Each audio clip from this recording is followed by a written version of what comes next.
A dandy of a high school football matchup tonight as the Granite Bay Grizzlies come to town to take on the Vacaville Bulldogs. Couple teams with recent section titles, and now to tell you what to expect in this game, let's bring in the former Bulldog himself, a member of the 2006 section championship team, David Taub. David, what are some keys we should look for in tonight's game?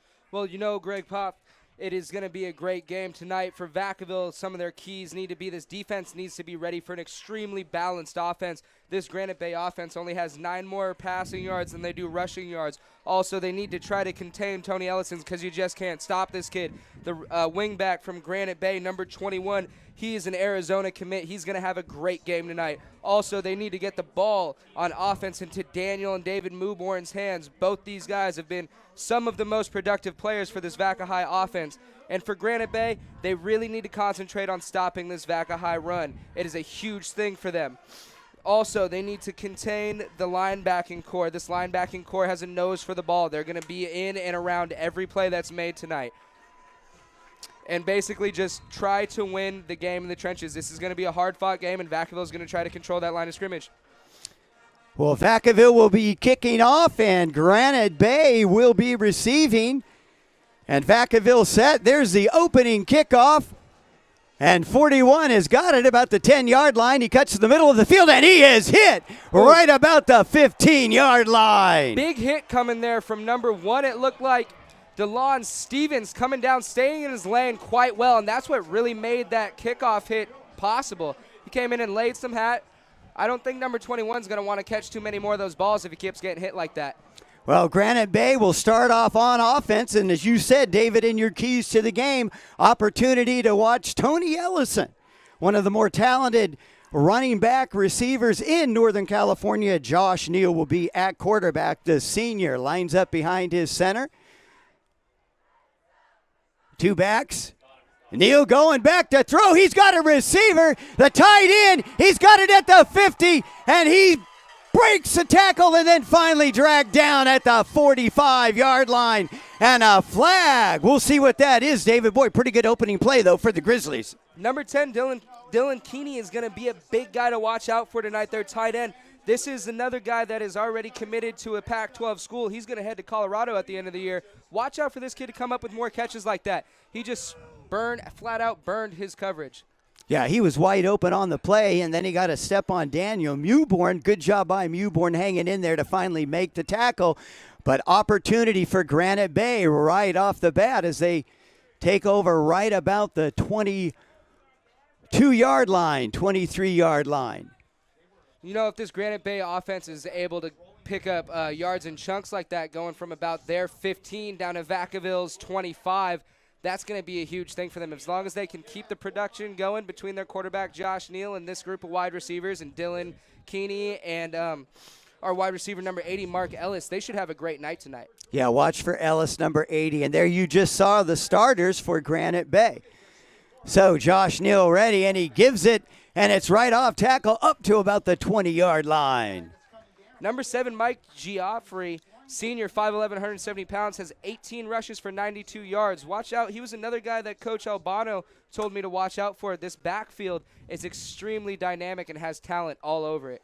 Well, you got Tony Ellison we just talked about, and then Mike and Mike, the other 2 backs, 35 and 7, along with Josh Neal. And as you mentioned before, keep your eyes on Mark Ellis, the talented senior wide receiver, number 80. All right, Granite Bay set. And it's a bootleg. No, it's given to the running back, and he's got lots of room. It's Tony Ellison, and he's into the end zone. Didn't take long for the Grizzlies to get on the board first. And Tony draws first blood with that amazing run. You saw, you know, it wasn't a Vaca High player was able to come up and make contact with him, just wasn't able to bring him down. This Vaca High defense really needs to focus on wrapping this kid up, because if they don't, you're not going to bring him down with an arm tackle. You know, and I also got a chance to talk to Coach Pop earlier this week about Tony, and he said, you really can't stop this kid. All you can do is hope to contain him. And if Vaca High doesn't stop with the arm tackles and doesn't start wrapping him up, he's going to have a big game tonight. So Granite Bay going for the extra point. And Bussey all set to kick. Snap, hold down, and the kick is good. So Granite Bay, 10:55 still to go here in the first quarter. They jump on top, take an early 7-0 lead. And you know what? I know these Vacaville players are always taught to respond. Do not look at the scoreboard. One play is just that, only one play. These guys will be ready to come back out and answer. And I'm interested to see what Chad Hecking and this offense has in store for this Granite Bay defense. Well, Chad Hecking really came into his own in the second half of that opening game a couple weeks ago. We had that game for you on the Solano College Sports Network. Hecking came in the second half and really led a nice drive to get Vacaville back in that game and eventually win that game 20-17 over Valley Christian. So Vacaville comes in 2-0. The Grizzlies, they are 1-1, lost their opener to a really tough Folsom team. Folsom ranked number 1, I believe, in Northern California, right up there with De La Salle. Great Folsom team. I believe they're number 2 right after De La Salle. You're absolutely right. De La Salle, number 1 in the nation. They are a powerhouse, and this Granite Bay team was tested early with such a talented squad, and they're ready. You know, Skip Albano, head coach at Granite Bay, said that the next test after Folsom was going to be this Vacaville defense, or this Vacaville team as a collective. Interesting kickoff formation there. The ball is kicked deep. It looks like number 9, David Mewborn, has it. Goes to the far side of the field, gets by one tackler, and finally brought down right about the 35-yard line. Nice return by the senior. Great return. That was blocked very well by that kick return team for Vacaville. And if David keeps, running the ball with such power and strength and hitting guys like he just hit Mike Geoffrey, number 7, on that kick return, there's not going to be too many people from this Granite Bay defense that want to come up and meet him with a full head of steam.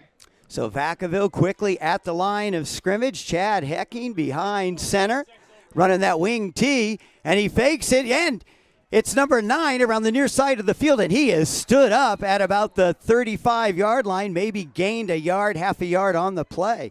Good pursuit by the Grizzlies. Very good pursuit by the Grizzlies. And the unit on this Grizzly defense that Vacaville really needs to answer for is this Granite Bay linebacking core, led by Cameron Smith, number 5.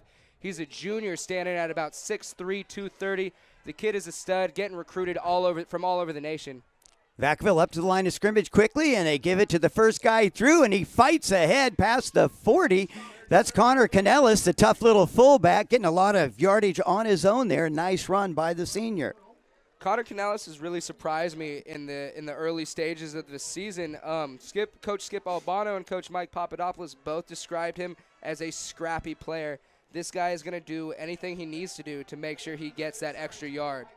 And Canellis just a junior, not a senior, and you're right, we'll see him a lot on defense as well. This time Hecking fakes it, he's going to drop back. He's got a receiver, but he goes underneath the 44. Boy, he had Sigler on the far side of the field, thought he was going to chuck it long, but threw it to his tight end, and the ball incomplete. I think he was looking for 44, Connor Canellis, on that pass. Just over his head. It was blocked pretty well up front. If it was a little bit lower, Connor could have turned upfield and got a nice chunk of yardage with that pass. So it's going to be 4th down, and Vacaville elects to kick. Hecking back to punt. Chad back there to punt. I thought they were going to move away from that, considering he's our starting quarterback this week. So Granite Bay received the opening kickoff, marched right down the field and scored, and now they hold Vacaville. They'll get the ball back, and Vacaville's got to be careful here. They don't want this game to get out of control early on. They do have to be careful, and you know what? I will not be surprised at all if the first There's going to be a maybe penalty, the first I think. 3 plays we see out of this Vacaville offense are all run plays right in a row. The penalty on the play, I believe. And so that's going to be a first down for Vacaville. And so the Vacaville offense, big break. They're going to stay on the field. And so the ball resting right about the 47-yard line. Hecking behind center. Takes the snap, fakes it one way, gives to the other guy. Now he's going to throw. He's got a receiver, but also well covered. Almost intercepted. I think that was Grant Powers. Trying to see if that was a 2 or a 3. Either Jack Dockham or Grant Powers. One of the safeties over there. Powers, Greg. Number 2. Back there, Granite Bay's free safeties, 5'11", 170-pound seniors, got 10 tackles on the season so far. And him and Jack Dockham back there at the rover position for Granite Bay have got quite a few takeaways for this Granite Bay defense. That was a handoff to Canellis. Nowhere to go. Tried to break that one to the far side of the field off tackle and met by about 6 Grizzlies there. Drive him back and no gain at all. So now it's going to be quickly 3rd down and 10. Vacaville struggling early on to move the ball against this stout Grizzly defense. Hecking set. He's going to go back to pass. He's going to throw it over and off the hands of David Mewborn. Looked like a pretty good ball there, David. He just couldn't bring it down and would have picked up the 1st down. Vacaville's going to have to punt this one back to Granite Bay now. Just an early and unusual mistake there by David Mewborn. Usually he catches that. You know, he's an extremely talented player, and he's too talented to be dropping balls like that. Don't be surprised if they go right back to him, though, and we see him pull it in. So now Hecking back to punt. He's got time, and kind of a short punt over to the far side of the field. And Vacaville players going to surround this one. It's going to come to a stop, and it looks like right about the 15-yard line. So Granite Bay backed up to their own 15. They look pretty impressive on that first drive. Finished off by a nice little run by Tony Ellison. So far, so good. And a key for this Vacaville defense, if they're going to want to be successful at all tonight, is to key on number 21, Tony Ellison. He is the workhorse for this offense. So the Grizzlies are set. Josh Neal, the senior quarterback, behind center. And he gives it to one of the running backs around the near side of the field, cuts up for a couple yards. I think that was Tony Ellison. It does look like Tony. Tony taking it up for just a few yards up the middle. This Vaca High defensive line, surprisingly undersized and playing surprisingly well for their size. So far the past 2 games, they've held down the trenches quite well. Surprised me in the First Valley Christian game against an offensive line. Those guys much are bigger big than him. All right, so now it'll be 2nd down and 5. Josh Neal lines up, fakes. He's going to go back to pass. He's got a receiver in the middle of the field. The big tight end again goes up and makes it a sensational grab. He's to the 30 and finally dropped by Daniel Mewborn. And Mr. Kinney showing you right there why he's going to be at the University of Colorado next year. This kid is a playmaker, standing at a solid 6'6", 220. The senior is no joke. Watch out for him to make catches like that all night long. Boy, and an excellent ball by Josh Neal there. So quickly, Granite Bay in business once again. They are in Bulldog territory. Ball resting just inside the Vacaville 25-yard line. Josh Neal brings his team up. 2 guys in the backfield. Ellison in motion. Neal hands it off to Garrity. Garrity up, tough yardage there. Gets to about the 20-yard line, and that was Gamula, not Garrity, the other Mike. The other Mike, junior number 35. You know, Coach Albano told me to watch out for this guy, too. He's been having a great season so far. Watch out for him and number 5, Cameron Smith, their middle linebacker, to come in short yardage situations. All right, so 2nd down, 6. Ball right at the 20-yard line. Single back in the backfield. Ellison in motion. Neal takes it and gives it to Ellison, trying to get around the far side and nothing doing. Actually fights for a couple yards before he's dragged down by a host of Bulldog tacklers. It looks like you fell forward for about a yard on that play, but, you know, this is one thing that Vacaville has always been great at, gang tackling. They need to stay with that if they have a hope to bring Tony down. And you see the athletic ability in Tony. Even though he was met by a huge group of Bulldogs, he was still able to fall forward and pick up some positive yardage. And 6 foot, 175, so not that big, but boy, really keeping his Very legs athletic. moving, churning forward. Nice pickup by Tony Ellison. So 3rd down and 6. Josh Neal going back to pass. He's going to throw one up and just over the head. I believe that was Mark Ellis, number 80, the wide receiver. First time Neal has gone in his direction. Pretty good coverage by one of the Bulldogs there. You know, that was Daniel Mewborn down there playing a cornerback or a safety position, I'm sorry.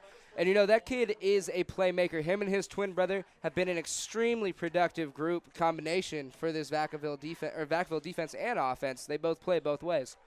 And a lot of times Vacaville, they're going to have 3 safeties back. And even though Canellis listed as a cornerback, a lot of times he plays more like an outside linebacker at times. He's going to be playing kind of more of a rover position where he's kind of playing defensive weapon, standing up, blitzing, dropping back into coverage. The kid can pretty much do it all. Neal goes back to pass. This one incomplete.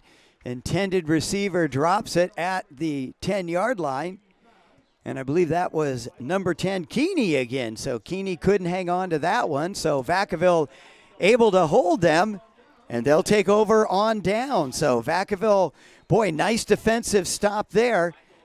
And they'll take over now on their own 21-yard line. 6:31 left in the first quarter. Hecking hands it off to the running back, trying to get open to the far side of the field, but can't. Couldn't see the number on that black Vacaville Bulldog jersey. You know, one number I saw just now come out of that big group of players down there is number 5, Cameron Smith, who's really been taking a hold and leading this linebacking core for Granite Bay. He's a junior. Last year as a sophomore was an all-state linebacker for this defense. All right, Vacaville set. Hecking gives it up the middle for about 5 yards. Nice hard run there. Again, Cameron Smith and number 78, Eric Jarvis, in on the tackle. Eric Jarvis is a big nose guard for Granite Bay, 6 foot 200. He's going to be described by Coach Albano as this defensive line is extremely fast. That was Connor Canellis on the run. This time the handoff goes up the middle again. No, it goes around, but an excellent tackle over there by one of the Grizzlies. Or that could have been big yardage for the Bulldogs. Still able to pick up the first down and keep this offensive series alive. Huge for these Bulldogs who last time, I believe it was a 3-and-out, the last time this offense was on the field. Look for Hecking to see if he can find Tanner. This time he hands it off to the running back up the middle. Nice hard running. I'm going to guess that's Canellis, number 44, the way that kid was running. And number 7, Daniel Mewborn, comes off the field. Lost his helmet, so the rules dictate you have to come off the field. Just like in college football. When you lose your helmet. So 2nd down and 7 for the Bulldogs. Tanner on Donaldson coming out to the near side of the field. This time, Hecking going back. He throws it too high over the head of Donaldson and almost a chance for an interception. I think that was Grant Powers, the safety, coming up there just off his hands. Luke Bussey, number 19 for Granite Bay, almost making a huge play right there. Tipped off Tanner Donaldson's hand. Looked like he had an easy pick right there, Greg. And we'll see if Hecking starts going to Donaldson. Boy, the senior receiver, 204 yards receiving in the first 2 games. This time Hecking back to pass, and he's going to throw it over the middle. Finds Donaldson this time. Looks like a blown coverage by Trey Ball, one of Granite Bay's cornerbacks, number 22. And this time they put Donaldson over on the far side of the field, went right back to him, and pick up the first down. So Vacaville trying to get past midfield, line up at their own 45. Hecking set, barking out signals. And here's the snap. He gives it inside to the wingback. I think that's Mewborn. He breaks a tackle now, cuts to the outside and down on the 40. David Mewborn largely making it happen by himself once he got past that line of scrimmage. Beautifully blocked up front, allowed him to get in space and really use his athletic ability. Bussey, the cornerback, making the tackle there. Nice tackle right around the legs. Boy, if Mewborn gets by Bussey, might have a chance to get down the sidelines and tie this thing up. All right, here come the Bulldogs. Hecking gives it to the second guy through, and he's met at the line of scrimmage by a couple Grizzlies, but fights forward all the way to the 35-yard line. Right there, that play fooled me too, Greg. I thought number 24 had it, Kane Cunningham, but that's the key to this offense is a lot of fakes. And Pop said earlier this week when I had a chance to talk to him that these players unselfishly know how important these fakes are to what they're trying to do on offense. So the ball actually lined up right there at the 37-yard line. Vacaville set, Hecking in the shotgun. He's going to throw it out wide to his receiver, and he drops it. Boy, that was right to the receiver. It looks like he just went out, but I think there may be a flag on the play. It looked like he was targeting Reed Ramirez, number 35, who's got a couple catches for 20 yards so far this season. Let's see if they don't go back to him. He's also going to be one of those guys playing tight end by committee tonight, along with Chris Wall and Gunnar Ziegler. So watch out to see both of those guys sharing time with Reed Ramirez at tight end tonight. So I believe the call was helmet-to-helmet contact. So personal foul. This really backs up the Grizzlies now. And, boy, 2 key penalties have really helped out the Bulldogs on this drive. So they line up right at the 20, shotgun again. This time they give it wide. And the running back met right about the 20-yard line, tackled by a host of Grizzly tacklers. That was Mewborn. David, number 9, on the carry. You know, I talked also to Coach Pop earlier this week, and he attributed the early success in the running game to the success in their passing game. And that was number 9, one of the Mewborn brothers, I believe David Mewborn, on that run. If they want to get Mewborn to open up here, they really need to get some success out of their passing game. This time Hecking, hands off again to Mewborn, and nice run. He's going to pick up the first down and get it all the way down to the 10-yard line.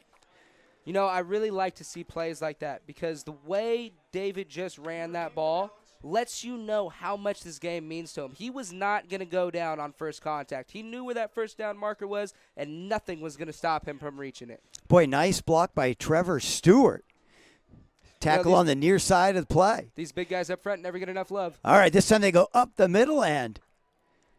Running back met right about the 15-yard, actually down right at the 10-yard line, maybe back on the 11. A little hard to see from our vantage point here in the press box at Tom Zunino Stadium. So that's going to bring up 2nd and 10. And we just saw 3 running plays in a row. I would not be surprised if they target Tanner Donaldson in the corner here. Hecking, he's going to give it to Mewborn. Daniel, the other twin, he breaks a tackle and into the end zone. Touchdown, Vacaville. Beautiful play, blocked very well. Daniel had a huge hole to cut up right there and just willed himself into the end zone, breaking arm tackles. And he broke a tackle by number 5, the big junior. We were talking about him at the start of the game, Cameron Smith. And Daniel Mewborn able to bust a tackle by the junior linebacker and scamper into the end zone. So now the Bulldogs an extra point away from tying this thing up here in the first quarter at 7 apiece. You know, the missed tackle by Cameron Smith, number 5, is pretty uncharacteristic for this kid. Watch out for him to want to make that one up next time he's on the field. So Albert Escobedo knocks it through, ties this thing up, David. So 7-7, 2:44. So Vacaville really helped out by 2 penalties committed by the Grizzlies on that drive. Very true. And you know what? You can't give up yards to a team like this Vacaville team. If you give away 5 yards at a time, they're going to take advantage of it. And, you know, you mentioned during that offensive series Tanner Donaldson and the amount of yardage he has. I believe he's right around 205 yards on the season, and he's actually 120 yards, has 120 yards more receiving yards than the next closest wide receiver on this team. Standout wide receiver. Yeah, he's just had an outstanding start to the 2013 campaign. You know, and the success from that offensive drive is largely because of these guys up front for Vacaville that never get enough love. Number 53, Stevie Gomez at left tackle. Number 66, Devin Kelly at left guard. Daniel Woodridge, number 57 at center. Clayton Kazurza, number 55 at right guard. And Dalton Spears, number 72 at right tackle. These guys never get enough love, and they are the cogs that make this offense run. The former Bulldog lineman making sure the O-line gets some love. Vacaville kicks it off. And it's taken at about the 10. Now he gets past the 20 up to the 30. That was, I believe, Tony Ellison on the return. Great returner also already has 99 yards in the return game after 2 games.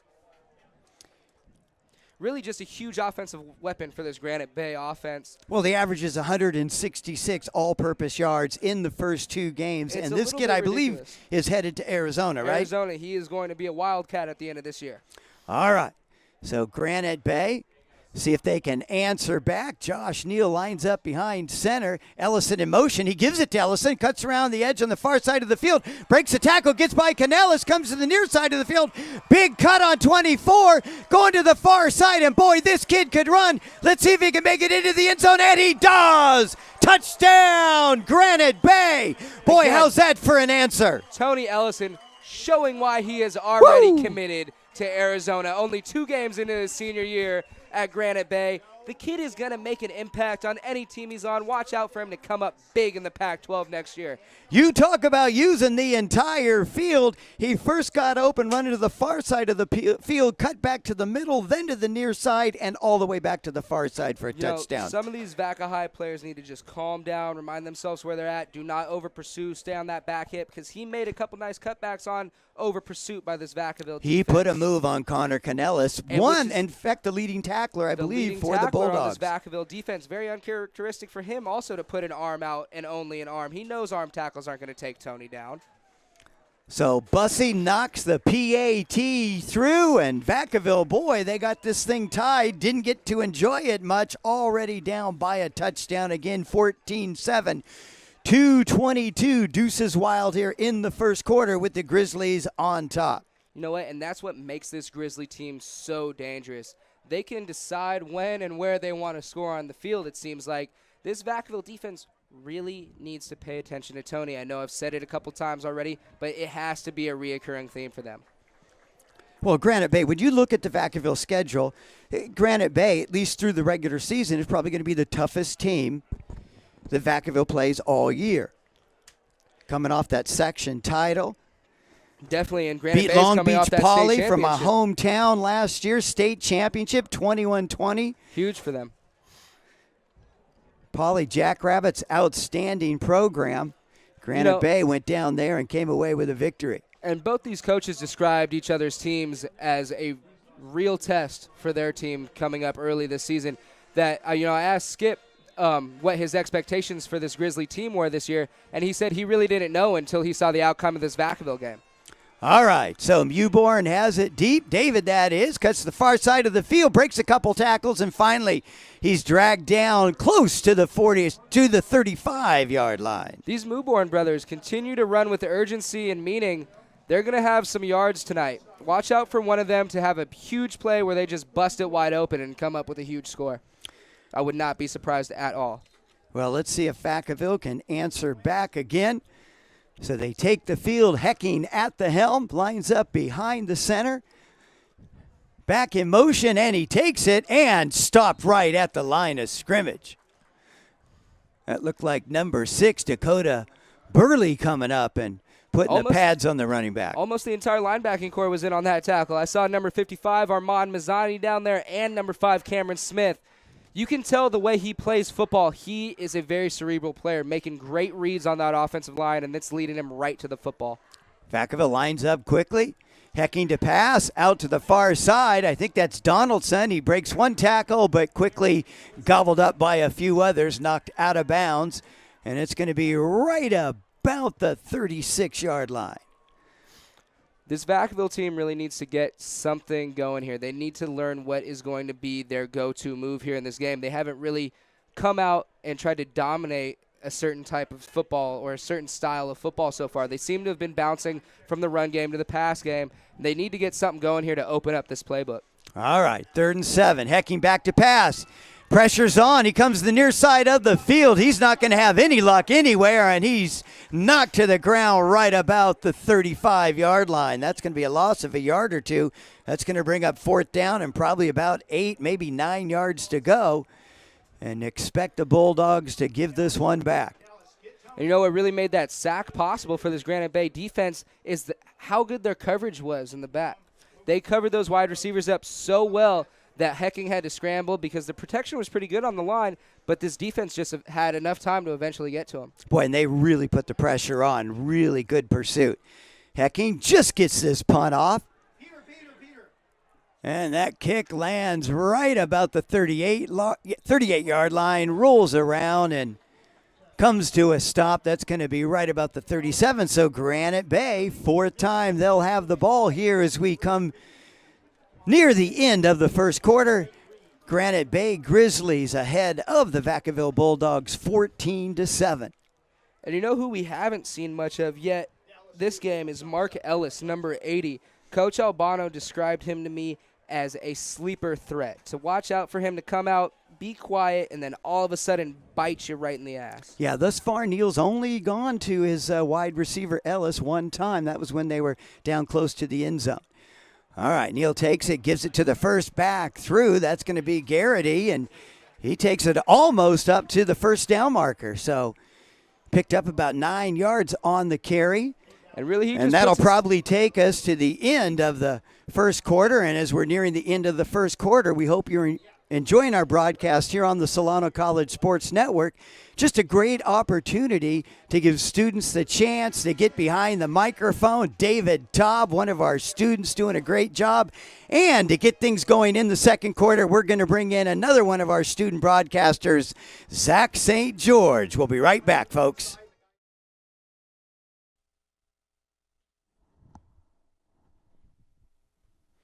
Hey, everybody. Just getting ready for the Tee It Up for Athletes big fundraiser golf tournament for Solano Community College Athletics. I'm Greg Poff here in the Solano Community College studio, taking the opportunity to share with you a great opportunity to go out, have some fun on the fairway, and also donate to a worthy cause, Solano Community College Athletics. So at Hidden Brook Golf Tournament, that's out towards Vallejo on the 80 on Friday, September 27th. Tee time at 11 o'clock. For just $150, you'll be able to play a full 18, get a cart, lots of refreshments, opportunities to win lots of prizes, and they'll feed you at the end, all for $150. And here's the best thing about the deal. You don't even need to be a great golfer. They play best ball, and so as long as you have someone in your foursome that can hit a decent shot once in a while, you'll be good to go. So remember, on Friday, September 27th, let's tee it up for athletics. Now back to the show. How's it going, folks? Welcome back to this week's broadcast of the Granite Bay Grizzlies against the Vacaville Bulldogs. I'm joined by my partner, Zach St. George. How's it going, Zach? Good, David. How about yourself? It's been such an exciting game so far. Really, it looks like as we get back into action, number 7 for the Grizzlies making a great cut up the middle.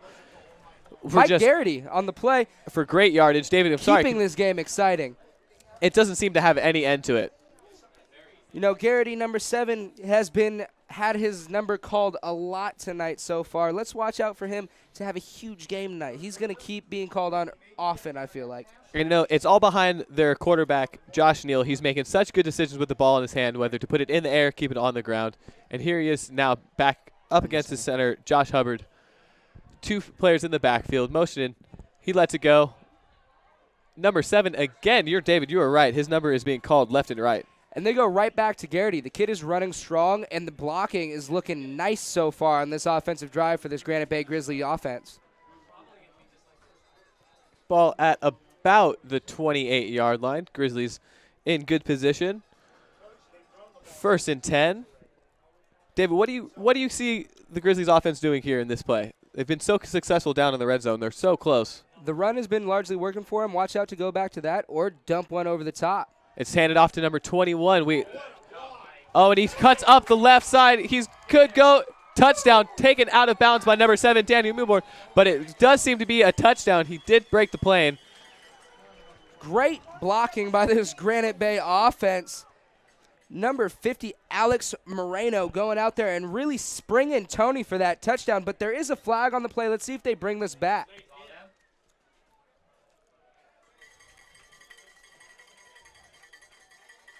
You know, this kid, Tony, is just a stud.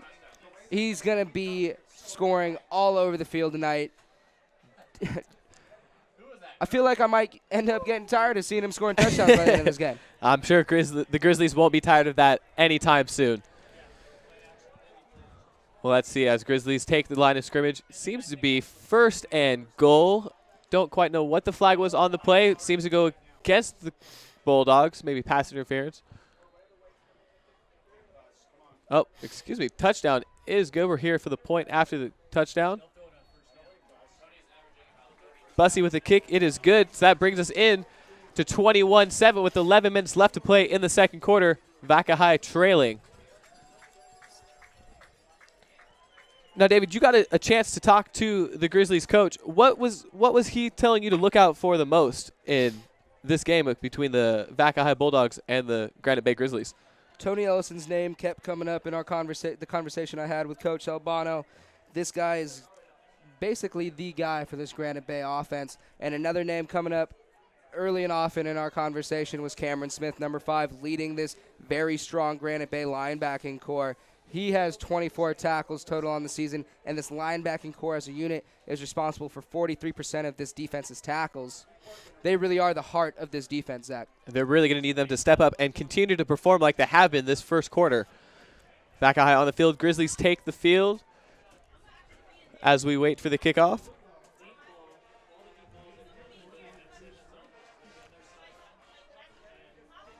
We have David Mewborn, and it looks like Malik Walker back there to field the kick. Luke Bussey kind of botches the kick. Number 11 receives. Huge opportunity for this Vacaville special teams, picking up and capitalizing on this mistake made by this Granite Bay kickoff team, allowing this ball to shoot straight up in the air. And, you know, David, we talk about momentum a lot here in the box, but that can be a huge momentum change. It very well could be a huge momentum change for this Vacaville offense, and it puts them in amazing field position on about Granite Bay's 25. Let's see how you were just talking about the Granite Bay linebacker core. Let's see how they can do to stop this muff play, see what they can do, maybe stop the yardage, 3 and out. But Vacaville offense takes the field. Two players in the backfield. We have Tanner Donaldson lined up on the left side. Looks like it's going to be a pass. Connor is going to air it out. Tanner Donaldson, almost with the catch for the touchdown. Good coverage by the Grizzlies. Tanner Donaldson, number 15, the go-to wide receiver for this Vacaville offense, almost coming up huge. Great coverage by number 15, Cedric Johnson for the Grizzlies. He was all over him. Very true, very true. Cedric Johnson did a great job covering. Flag Tanner on the play. Down by the line of scrimmage. Looks like it could be a holding, perhaps. A little beyond. Let's see which way they move this ball. And it will be against Vacaville. Penalty against Vacaville. 5-yard penalty. And we will replay first down, folks.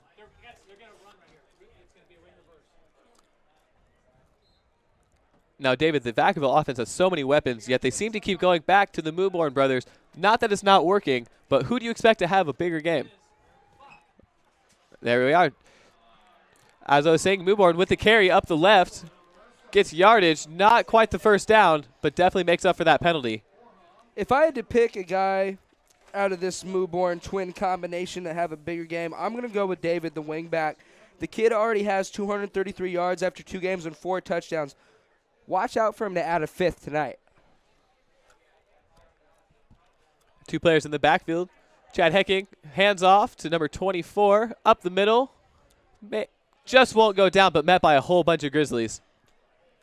You know, and that was number 24 for Vacaville's offense, Kane Cunningham. And he was, again, one of those guys that was described by both coaches, Mike Papadopoulos and Skip Albano, as one of these scrappy bulldogs for this Vacaville offense. Hit the 10-minute mark in the second quarter. 3rd down, 6 to go. Chad Hecking handoff to number 9, David Mewborn, and he breaks 1 tackle, 2 tackle into the end zone. Is that touchdown? I believe so, David. Touchdown, David Mewborn. And David Mewborn makes this a game again, cutting Granite Bay's lead to only 7. This kid is going to be quick by 8. It was the point after touchdown. We can't assume anything. We can't assume. But this kid is going to be a ball player wherever he goes after this. Watch out for him to keep being as productive as he has been here in the first and the beginning of the second quarter. Escato lines up for the kick. Tanner Donaldson.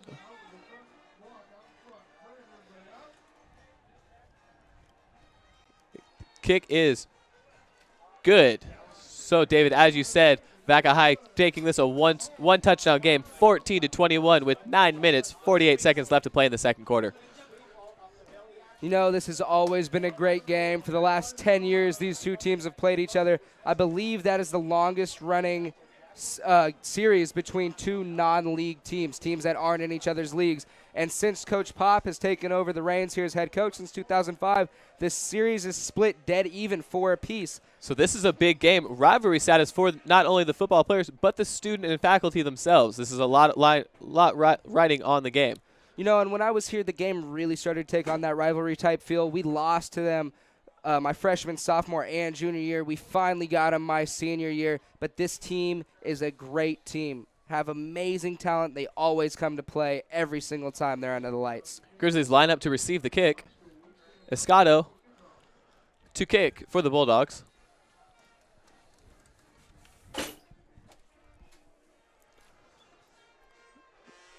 It will be received. Oh, makes it to about the 20-yard line off the return. Really wished he would have gotten more there. Tony Ellison kind of surprisingly not able to make something happen. You could tell he wanted more. The kid is shifty though. Watch out for him to make people miss tonight. We've already seen his fantastic run earlier in the first quarter for a touchdown where he really was not able to be touched by anybody on the Vaca High defense. And the only people that were able to touch him were trying to take him down with the arm tackles, and that's just not going to work against a kid as talented as Tony Ellison. You watch it on Sunday morning, Saturday morning, arm tackles just won't cut it. I don't know where these kids get these ideas. Josh Neal under center. About timeout. You know, Vacaville and Granite Bay's D-line are a lot like each other. They don't have a lot of size up front, but they are very quick, and speed kills in the trenches. Watch out for number 21, Chris Irving, or number 56, Christian Carmichael here for this Vacaville defense to come up big this drive. All right. Josh Neal airs it out to number 21, Tony Ellis, who catches the ball, one move, breaks another tackle, brought down right before the 40-yard line by a whole mess of Bulldogs. Looks like number 22 is in the thick of it along with number 30, just not letting him get any more yardage than he wanted. You know, again, I feel like I sound like a broken record. Arm tackles do not work at this level of football, especially when you're playing such a talented team. These kids need to wrap up. Get up in there, get your chest on him, wrap him up, and take him down. All right, let's see where this Granite Bay offense can take this drive. 1st and 10 with 9 minutes left to play in the second quarter. It's a handoff up to the left. Number 23 breaks a tackle, shakes up about to almost the 45, about the 43, 44-yard. First time we got to look at number 23, Lucas Biachi. I'm sorry about that, folks. Coming in to give Tony a little bit of a break. About 2nd and 5. You know, this Vacaville defense really needs to commit. They need to stop either the run or the pass. They're kind of getting away with whatever they want. Josh Neal under center. Handoff up the middle. Oh, number 7 takes it right. Brought down about the 45-yard line. That's 3rd down. 3 to go. And that's number 7, Mike Garrity, just meeting a host of Bulldogs at the line. Neither team really able to reestablish that line of scrimmage on that play. Starting and ending right there in those trenches. It seems to be a common theme amongst the game tonight. Battle of the trenches. Both these teams, like you said, David, aren't the biggest in the league, but definitely do have the biggest heart. Definitely, definitely. So we'll have Granite Bay offense line up with one player in the backfield, motion in the backfield by number 7. Looks like Josh Neal's going to drop back, but number 11 is there to meet him. That is a sack, folks, down at the 30. Number 11 for Vacaville. Chris Wall coming in to make the sack with a huge loss for the Granite Bay offense. Looks like they're going to lose about 7 on the play. And that's exactly what I was saying earlier. Vacaville needs to make some big plays like that. Vacaville has been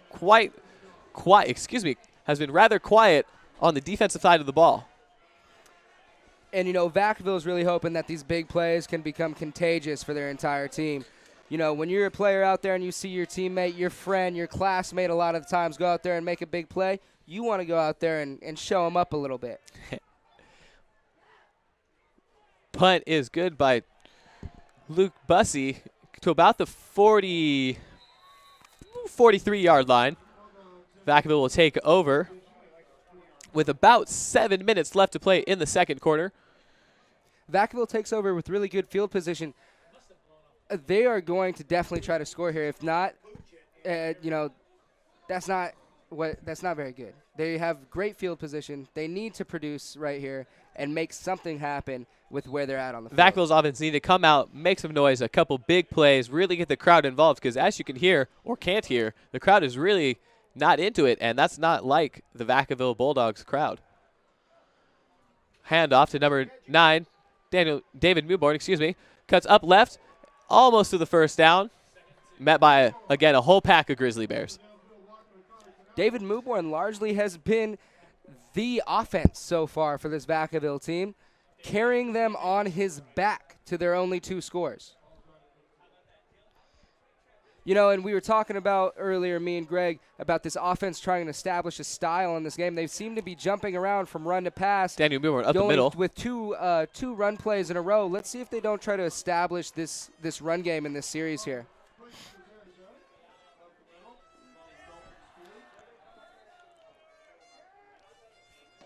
It's always a hard balance to find between either the rush plays or letting the quarterback air it out, especially at this level of play. You want your quarterback to have confidence. It's a fake. Hecking cuts left, fakes right. Now he's putting the burners on. Looks like he's taken down right after the line of scrimmage for a loss of 2, maybe 3. Number 75, Trevor Stewart, really saved him from that first initial pressure there. It looked like he was going to get sacked, but Trevor just coming in and laying a nice block for him, allowing him to scramble a little bit more. Too bad he wasn't able to produce a little bit more of a positive play. Chad Hecking, not a slow quarterback on his feet by any means. That's David Mewborn up the left. Cut. Looks like he's going to, folks, just going to run. Taken down by 2 Grizzlies out of bounds by number 2 and 3, Jack Dockham and Grant Powers, number 3 and 2, respectively. Now, those guys back there in the backfield for the Granite Bay have really been producing the season just in the past 2 games. Jack Dockham with 20 tackles and Grant Powers with 10. You know, that's a strong backfield. It is a very strong safety crew. These guys are not scared to come up and make a hit, and as you see, they work very well as a team right there, taking David down as a group. And, you know, so far this game has really been Tony Ellison versus David Mewborn. So far, no one else has really made me say their name or stood out to me. I would like to see a couple more players here in the second quarter really show up for both teams. Back at high lining up. Chad Hecking fakes the first handoff. Second to Daniel Mewborn up the middle, almost back to the line of scrimmage. 3rd and 9, 3rd and 10. That guy really needs to make something happen in this next play. I could only guess that Hecking's going to drop back and pass on 3rd and 9. Watch out for Tanner Donaldson to come up with a big first down. Been rather quiet tonight. They just haven't been able to hook up. All eyes are on David Mewborn. Chad Hecking fake once, almost brought down. David Mewborn brought down. Looks like the ball may be loose. Let's see who comes up with it. Again, that Granite Bay linebacking core just able to disrupt what this Vacaville offense wants to get going. They must have spent a lot of time in the film room this week, David. Definitely. This run game has, I mean, except for David Mewborn, no one else has really been able to make anything happen. And you got to give credit to the Granite Bay's defense, especially their 2 quarterbacks, Trey Ball and Luke Bussey. They have really put the stop on Vaca High's receivers. Looks like it'll be a punt formation. Oh, almost high. Chad Hecking able to grab it, but it's blocked. Granite Bay is blocked. Just get tapped. Granite Bay recovers at the 19-yard line, number 36 for Granite Bay. Absolutely huge special teams Xavier play Hunter for Granite Bay. Coming up gigantic for their team right there. If you wanted to see a change in momentum in this game, because neither team has really grabbed onto it and made it theirs, this Granite Bay defense just did. The black and white refs are throwing down a flag. Let's see what team and what it's for. From the Granite Bay crowd, though, it does not seem to be going their way.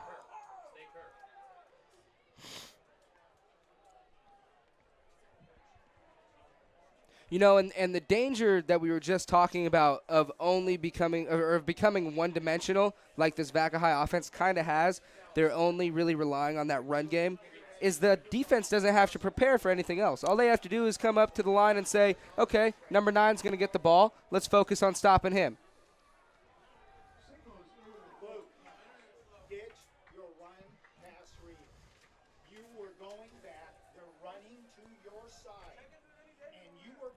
It looks like they're still trying to figure out exactly where the spot of the ball is going to be. Yeah. We know for sure it is Granite Bay's ball. 4:23 left to play in the third quarter here at Tom Zunino Stadium.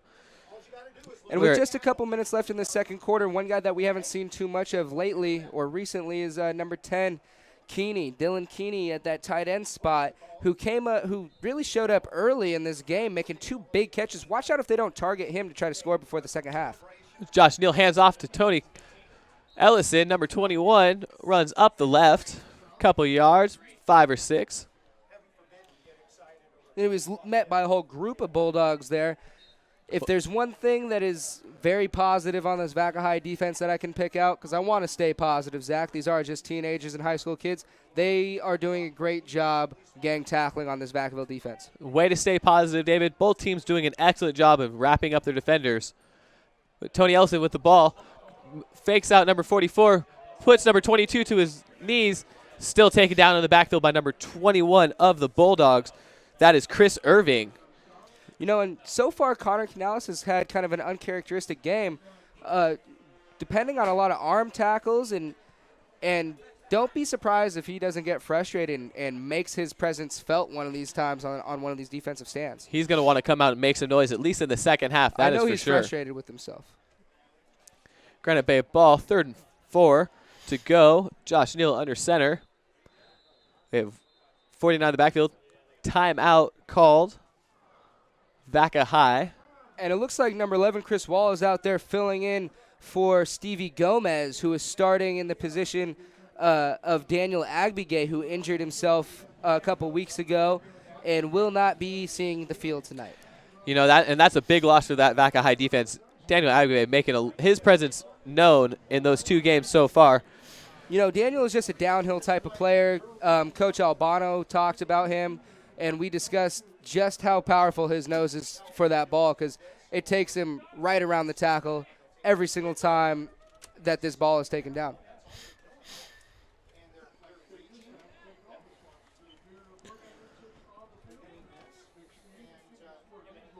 You know, I also, earlier this week, when I talked to Coach Albano, he let me know that this senior class is still kind of learning about what it means to be captains and leaders on this team, but so far they seem to be leading this team to a first-half victory, because I know a lot of teams like to look at halves as their own games, and so far they're going to go on to winning this first half. All right, we have Grizzlies offense. Josh Neal under center. Quick snap.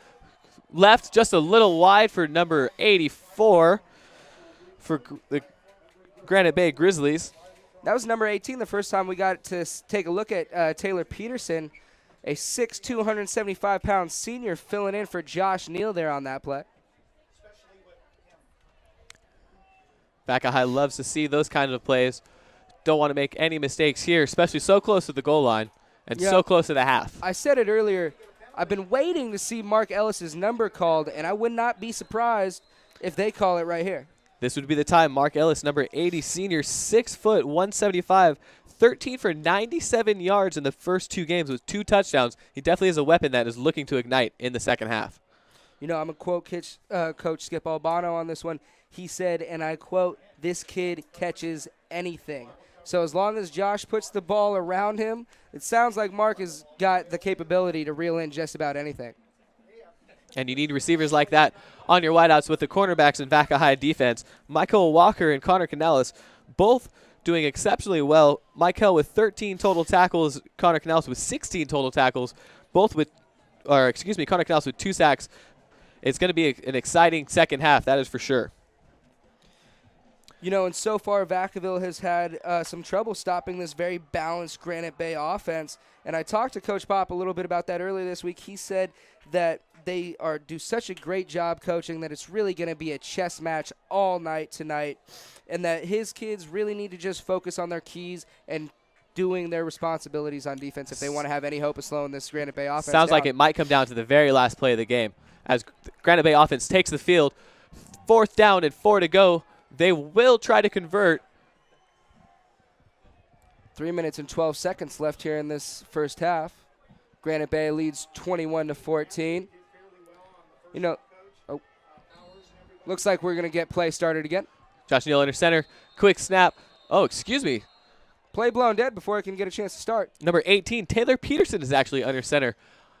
Wonder what happened to the original quarterback, Josh Neal. Hopefully he's all right and not injured. It looks like Josh is going to get back in there. Maybe he just got shaken up for a few plays. Give him a breather. You know, and something we also haven't mentioned yet in this about this game is both Granite Bay and Vacaville are ranked in the top 25 in NorCal. Vacaville ranked number 14 and Granite Bay ranked number 10. So this game has a lot of meaning on a lot of different fronts for both teams. It's a very good way to see where you're at beginning the season, to stack yourself up to competitors. Both coaches actually said the same exact thing about this game, that this game is a measuring stick for their teams. It has been an exciting one, that is for sure. Granite Bay leading 21-14 here at Tom Zunino Stadium. It will still be 4th down, 4 to go. Granite Bay's ball. Vaca High's defense takes the field. Granite Bay talking their offensive plan over. They'll take the field. It looks like Taylor Peterson will stay under center for Josh Neal, number 12, the senior quarterback. Taylor Peterson is 6 for 8 with 101 yards, 1 touchdown, 1 interception for the season. Oh, almost had another interception, but it's fumbled by Michael Walker. That could have been. Michael Walker is a very talented defensive back. He's going to want to make that one up. Could have been a big play on Vaca High's part. Could have been a huge play on Vaca High's part. That would have given them the ball back with about 3 minutes to go in this first half. A lot of momentum on the 20. They could have started to get something happening here. We'll see what they can. This is Vaca High Bulldogs' ball. They will take over on downs. The offense will take the field now. Granite Bay defense already there matching. And, David, you keep mentioning it, but we haven't quite yet seen it. Tanner Donaldson has been rather quiet tonight. Let's see if he can get something going in these last couple minutes. Number 9, David Mewborn, caught up in the backfield. Maybe for a loss of yardage. Met in the backfield by number 76 for Granite Bay, Kyle Capwell. I'm sorry about that, folks. I was looking at the wrong roster. 76, Chase Bixby. Usually we can catch him on the offensive line, but making an appearance at D-line, making a huge stop for his Granite Bay Grizzlies.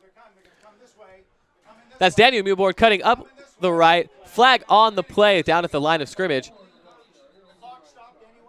Cameron Smith meeting him with a full head of steam right around the 20-yard line and ending that play of what could have been a huge gain for Vacaville. Looks like it will be holding call on the Bulldogs. 5-yard penalty. They'll take it back. 2 minutes, 32 seconds left to play in this first half. Second down, 12 to go. And, you know, Cameron has really got to be feeling the pressure on his shoulders, leading this Grizzlies defense. All eyes seem to be on him. You know, Coach Skip Albano had nothing but positive things to say about this kid. He referred to him as the guy. He's out there leading this linebacking core as a 16-year-old junior, standing 6'3", 230, getting heavily recruited by everyone all over the country. Chad Hecking hands off to David Mewborn, cuts it up left, stops maybe a yard or two past the line of scrimmage. That'll bring up 3rd down, 17 to go. You know, and that front 7 for Granite Bay is doing a great job of gap control, forcing Vaca High's offense to run side to side and stringing out these plays, eventually giving Daniel Mewborn and David Mewborn no choice but to cut it up straight into the teeth of this Grizzly defense. Chad Hecking will take it. Hand off straight up the middle. Gain of yardage. Not quite enough for the first down, though. Grizzlies will get set to return the punt. Number 21.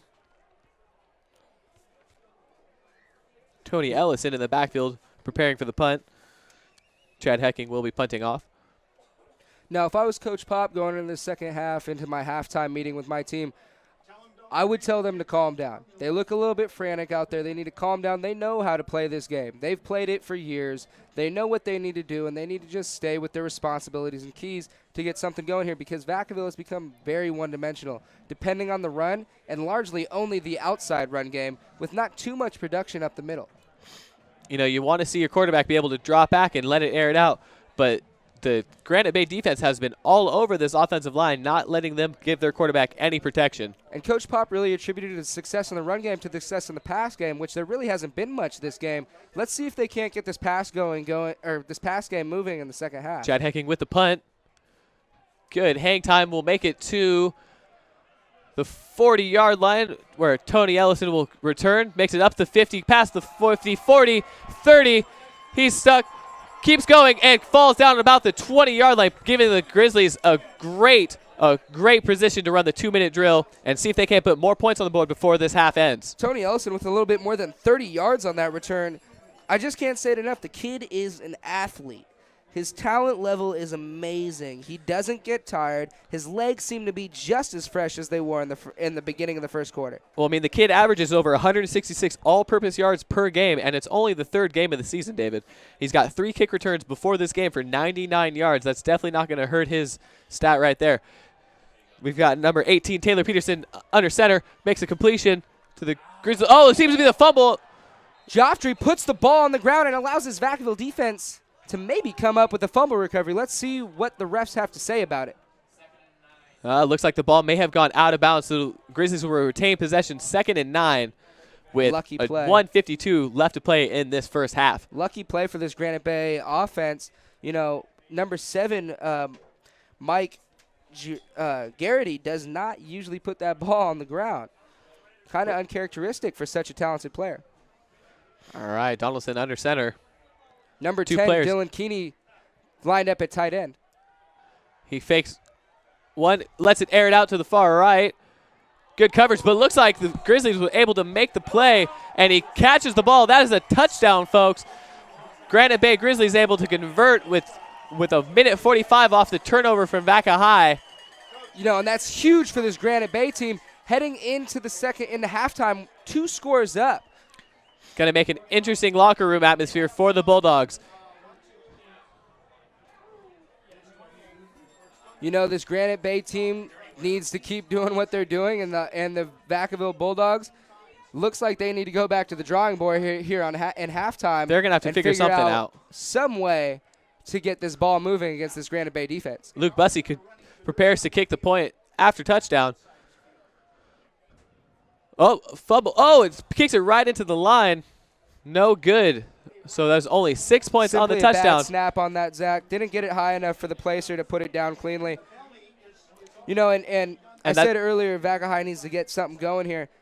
And what I mean exactly is besides number 9. Number 9 has been putting this team on his back and really making it happen single-handedly. The kid is a stud. Watch out. He's going to keep having just as big of a second half as he has in the first. But the key is some other Bulldogs need to step up for this team here in the second half.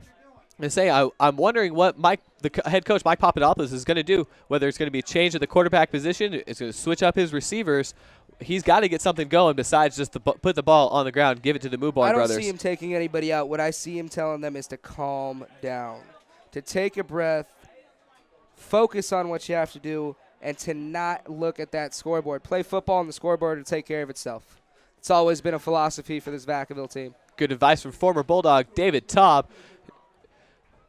Grizzlies will get ready to kick the ball off. Number 19, Luke Bussey.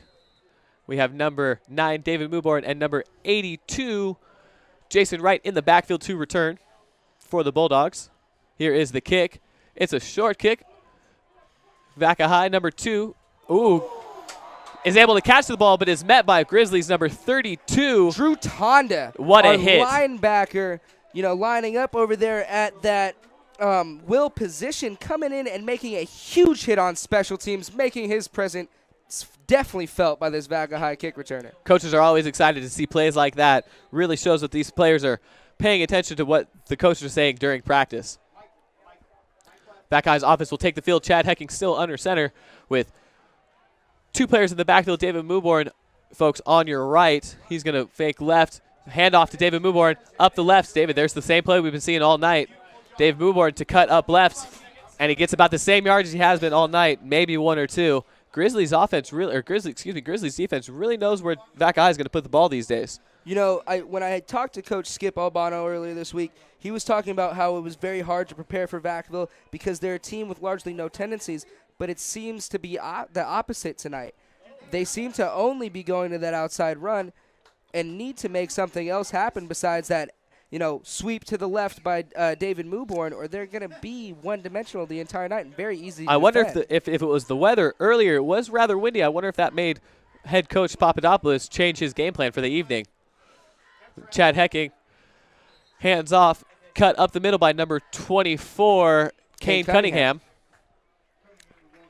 Gets a good couple yardage. Put us Number at 2, Grant Powers, able to wrap his ankles up there at the end. If Grant wasn't there to make that stop, we could have had, a one-score game again on our hands. Oh, Bulldogs. Chad Hecking hands off to number 3, Michael Walker, but stopped in the backfield by multiple Great Grizzlies. play by Dakota Burley coming from that sand position, number 6. He's a 6'1", 165-pound senior responsible for 21 tackles on this Granite Bay defense, making a huge play in the backfield right there to stop the Vacaville offense before they can even get started. You want your seniors making plays like that, especially when they're not returning seniors. Now, the Granite Bay offense Granite Bay only has 1 returning senior. Vaca High snap, cut up the middle for Michael Walker again. Doesn't seem to be working, though. Stopped in the backfield. That'll bring up 4th down, 15 to go, and that'll bring out Vaca High's punting team as well. This front 7 of this Granite Bay defense has been playing extremely stout. They have not let very many things get past them except for those couple of big plays that number 9 David Mewborn had, those 2 scoring plays and only a few other runs besides that. But if they can stop David, it seems like they'll be also stopping this Vaca High offense. These guys need to find someone else to move this ball or they're going to get shut down in the second half. Granite Bay defense takes the field. Chad Hecking in the back to punt with number 21, Tony Ellison, for the Grizzlies to receive. We have 26 seconds left to play in the first half here at Tom Zunino Stadium. High snap. Chad Hecking able to recover. High hang time kick about the 40-yard line. It seems to be dribbles out of bounds, but there seems to be a flag on the play. Let's see just why this laundry is laying on the field. We're down to 17 seconds here remaining in the first half. 17 seconds, Coach. Coming down. And let's see if this Granite Bay offense doesn't take one more shot to the end zone. They've been scoring at such high efficiency that I wouldn't be surprised if they're able to get to the end of the end zone right before this half ends. And I was talking about it earlier, Mark Ellis, number 80, not getting targeted too much this first half. He was actually the guy to catch that last touchdown down in the corner of the end zone. So coming up big, making a huge play for his team with a very athletic catch down there in the corner. Let's see if he doesn't get his number called again here.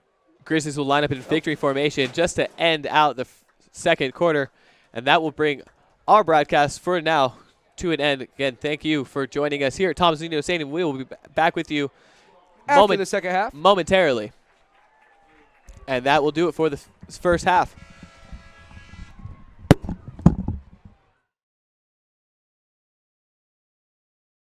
Hi, everybody. Greg Poff here in the Solano College TV studio, and I'm here to talk about a great event coming up here at Solano Community College. On Saturday, September 28th, Solano is pleased to present the 27th Annual Early Childhood Education Conference. The conference is also a partnership with several community agencies in Solano County that all focus on serving children and their families. The keynote speaker this year will be Dr. Ross Thompson, UC Davis professor, researcher, and author, and the focus of his keynote address this year will be on the origins of caring for others. Also, at the workshop, there will be 20 wonderful breakout sessions and workshops that deal with a host of topics dealing with early education for children. Also, too, tickets for the event, just $40. And get this, if you're a Solano College student, registration for the event, only $25. The event will take place in the 1400 building here on the campus of Solano Community College in the cafeteria. For more information on the event, you can contact Maureen McSweeney. She's the professor of early childhood education here at Solano Community College, and you can contact her at maureen.mcsweeney@solano.edu. Also, You can get more information. There's a brochure that's available on the Solano Community College website. Well, that's all for us here in the Solano TV studio. We hope to see you on Saturday the 28th at the conference. And remember, our children are our future. Well, hi, everybody. Greg Poff here in the Solano College Sports Network Studio B to talk about a great opportunity for any of you that are aspiring sports broadcasters, or perhaps you just like to work behind the scenes when it comes to sports broadcast productions. Here at Solano Community College, we are one of the few colleges in the nation that have an actual sports broadcasting class, Communication Studies 75. You can take that class any semester here at Solano, and we'd sure like to see you here in the spring semester every Wednesday afternoon here in the Solano Community College TV studio. We've got a job for you. Could be behind the mic, could be running the CGs, running the switcher board, or even behind a camera. Lots of opportunities to get involved and learn what it takes to have a career in sports broadcasting. Also look for our telecasts on the Fairfield Cable Access channel and also on our Solano College YouTube channel. This fall semester we'll be covering women's soccer, women's volleyball. We'll also throw in a few Vacaville High School football games, and at the end of the semester we'll start bringing you broadcasts of both Solano men's and women's basketball. So if you're interested in sports broadcasting, come over to Solano Community College. Check us out in the TV studio. Again, Communication Studies 75, sports broadcasting. Now, back to the show.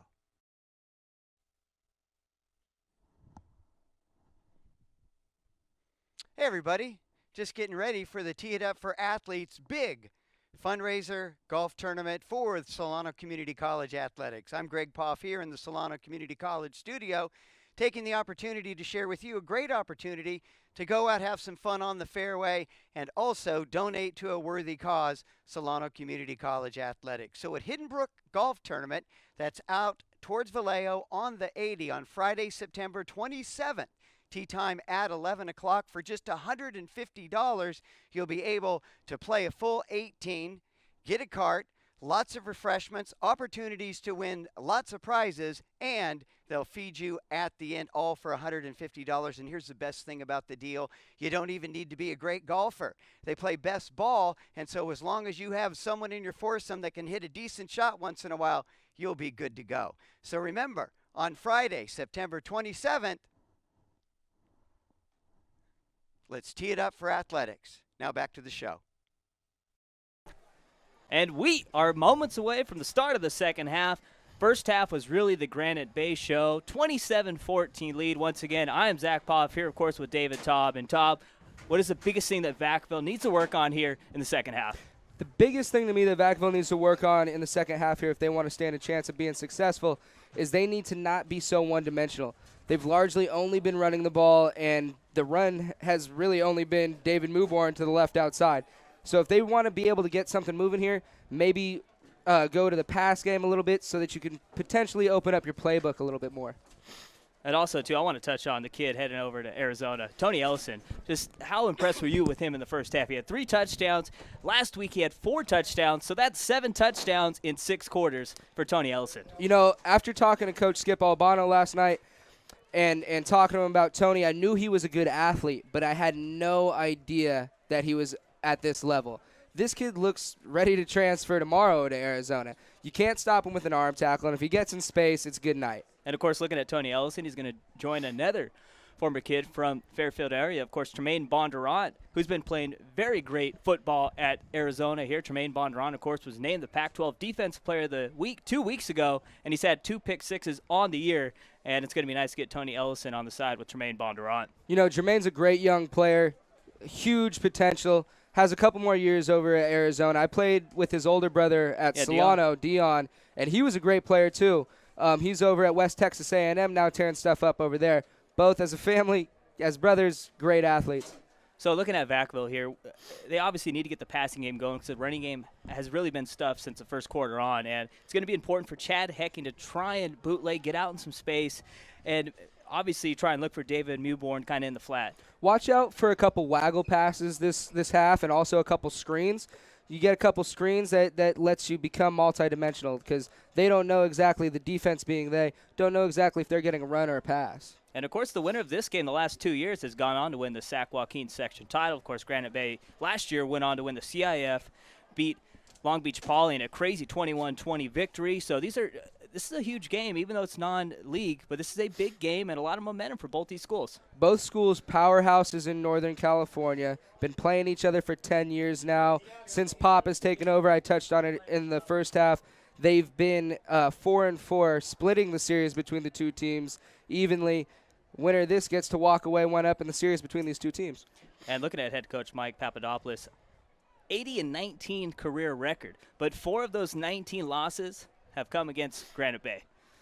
Very true. This team has always been and it continues to be one of the hardest games on this schedule. I remember 3 of those 4 losses that Mike has against Granite Bay came while I was here. They are a extremely tough team to prepare for, are always physical, have some size, and just a great group of athletes.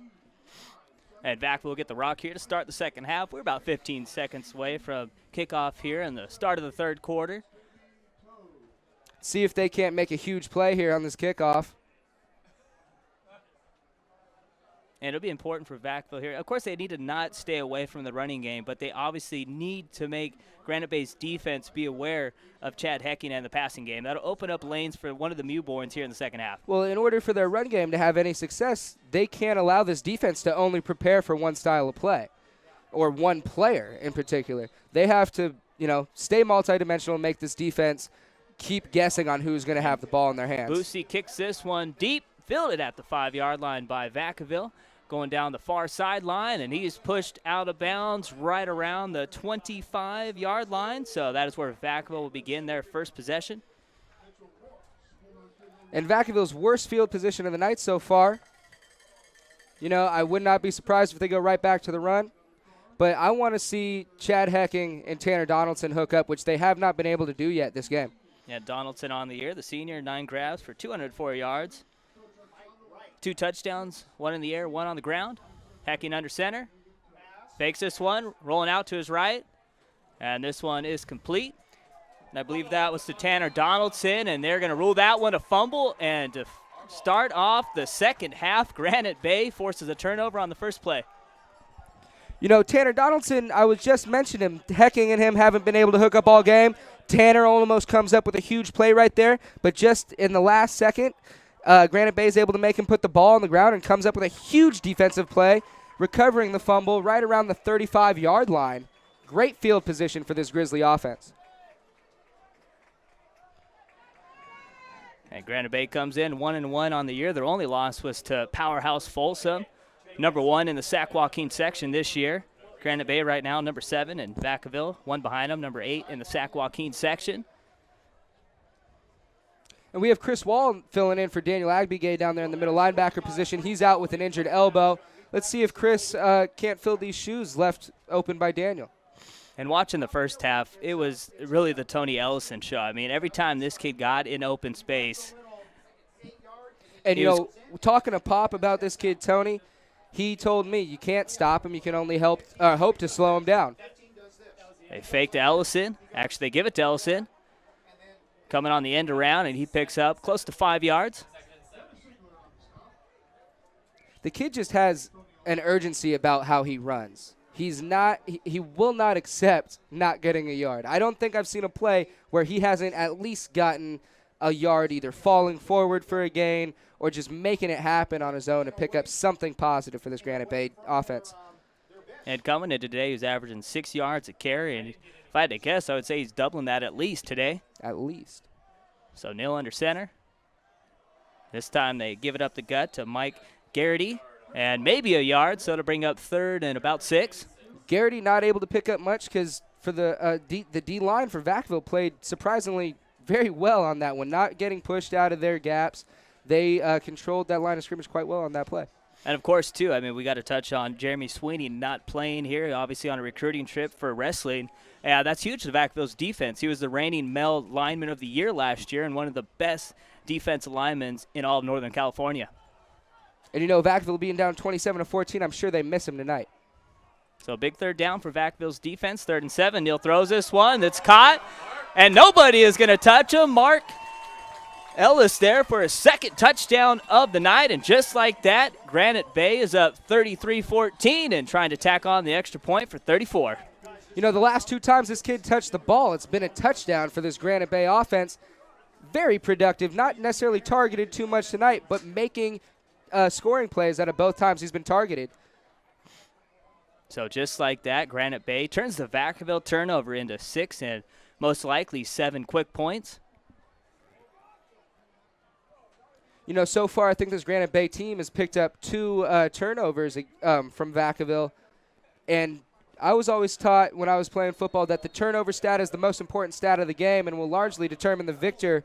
And if they keep taking the ball away from Vacaville, they're probably going to walk out of here with a win tonight. And Luke Boosie pushed that one wide left, so no extra point. It's still a 3-possession lead, 33-14. Of course, high school football, no lead is safe, especially 10:25 left to go here in the 3rd quarter. But when you're playing a team like Vacaville, they're a run-heavy squad. Now it kind of forces Mike Papadopoulos here to kind of try and get Hecking going in the passing game, which is not the way Vacaville wants to score the rock. He really needs to get this passing game going a little bit here because one of the things that Coach Albano was talking to me about on Thursday night was that largely for the first 2 games, this Vacaville team hasn't shown too many tendencies. But tonight, they've been taken down to a one-dimensional type of offense.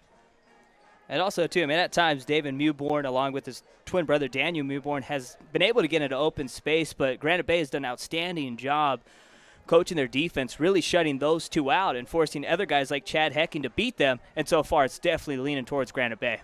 You know, and Chad is a young quarterback. If I was Mike, I would pull him aside and say, you know what, get that first half out of your head, erase it from your memory, go out there, you got a new half, play like it's a whole new game. And he made a pretty good throw on 1st down. And Tanner Donaldson, his best wide receiver, fumbled the rock. This one's a short kick, kind of squibbed, and space to run. Michael Walker, nowhere to go, just ran east and west, and he's pushed out around the 30. And, you know, it seems like that's been the story a lot for this Vacaville team, running east and west. They need to really get going north and south if they want to win this game or even have a chance of getting back into it. And especially when you're playing a team like Granite Bay, a ton of athletes, a lot of talent. You're not going to beat those guys going sideline to sideline. Make one cut and go north-south. You know, and once they get their foot on your throat, they do not let up. So 10-17 here, 3rd quarter. Vacaville down by 19, 33-14.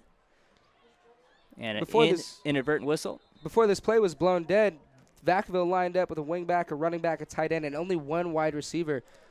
You know, can you have a talk with head coach Mike Papadopoulos? Can we get this pole right out of the way here? It's so hard to see sometimes. Come on, coach. We need to just cut that thing down. This time they give it to Mewborn. Daniel Mewborn able to pick up about 5 yards. That'll bring up 2nd and 5. And, of course, important for Vacaville not to stop running the rock. But they got to kind of speed things up because it is a 3-possession game. Plenty of time to go here, but it is the 3rd quarter in the 2nd half. You know, and Grant Powers at that free safety spot and Grant Tennyson both coming up to make a gang tackle on that Bulldog. Hecking rolling out to his left. And nice pump fake and able to scatter down the sideline. And if he stayed in, he picked up the 1st down. And I think that's the first 9 productive yards. rush play I've seen that wasn't in Daniel or David Mewborn's hands.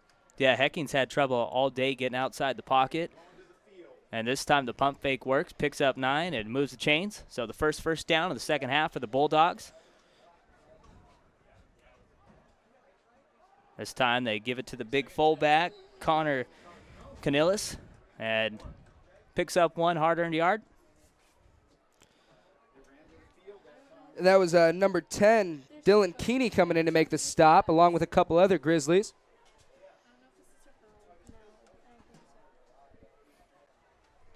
So almost 9 minutes left here, 3rd quarter. 2nd and 9 for the Bulldogs.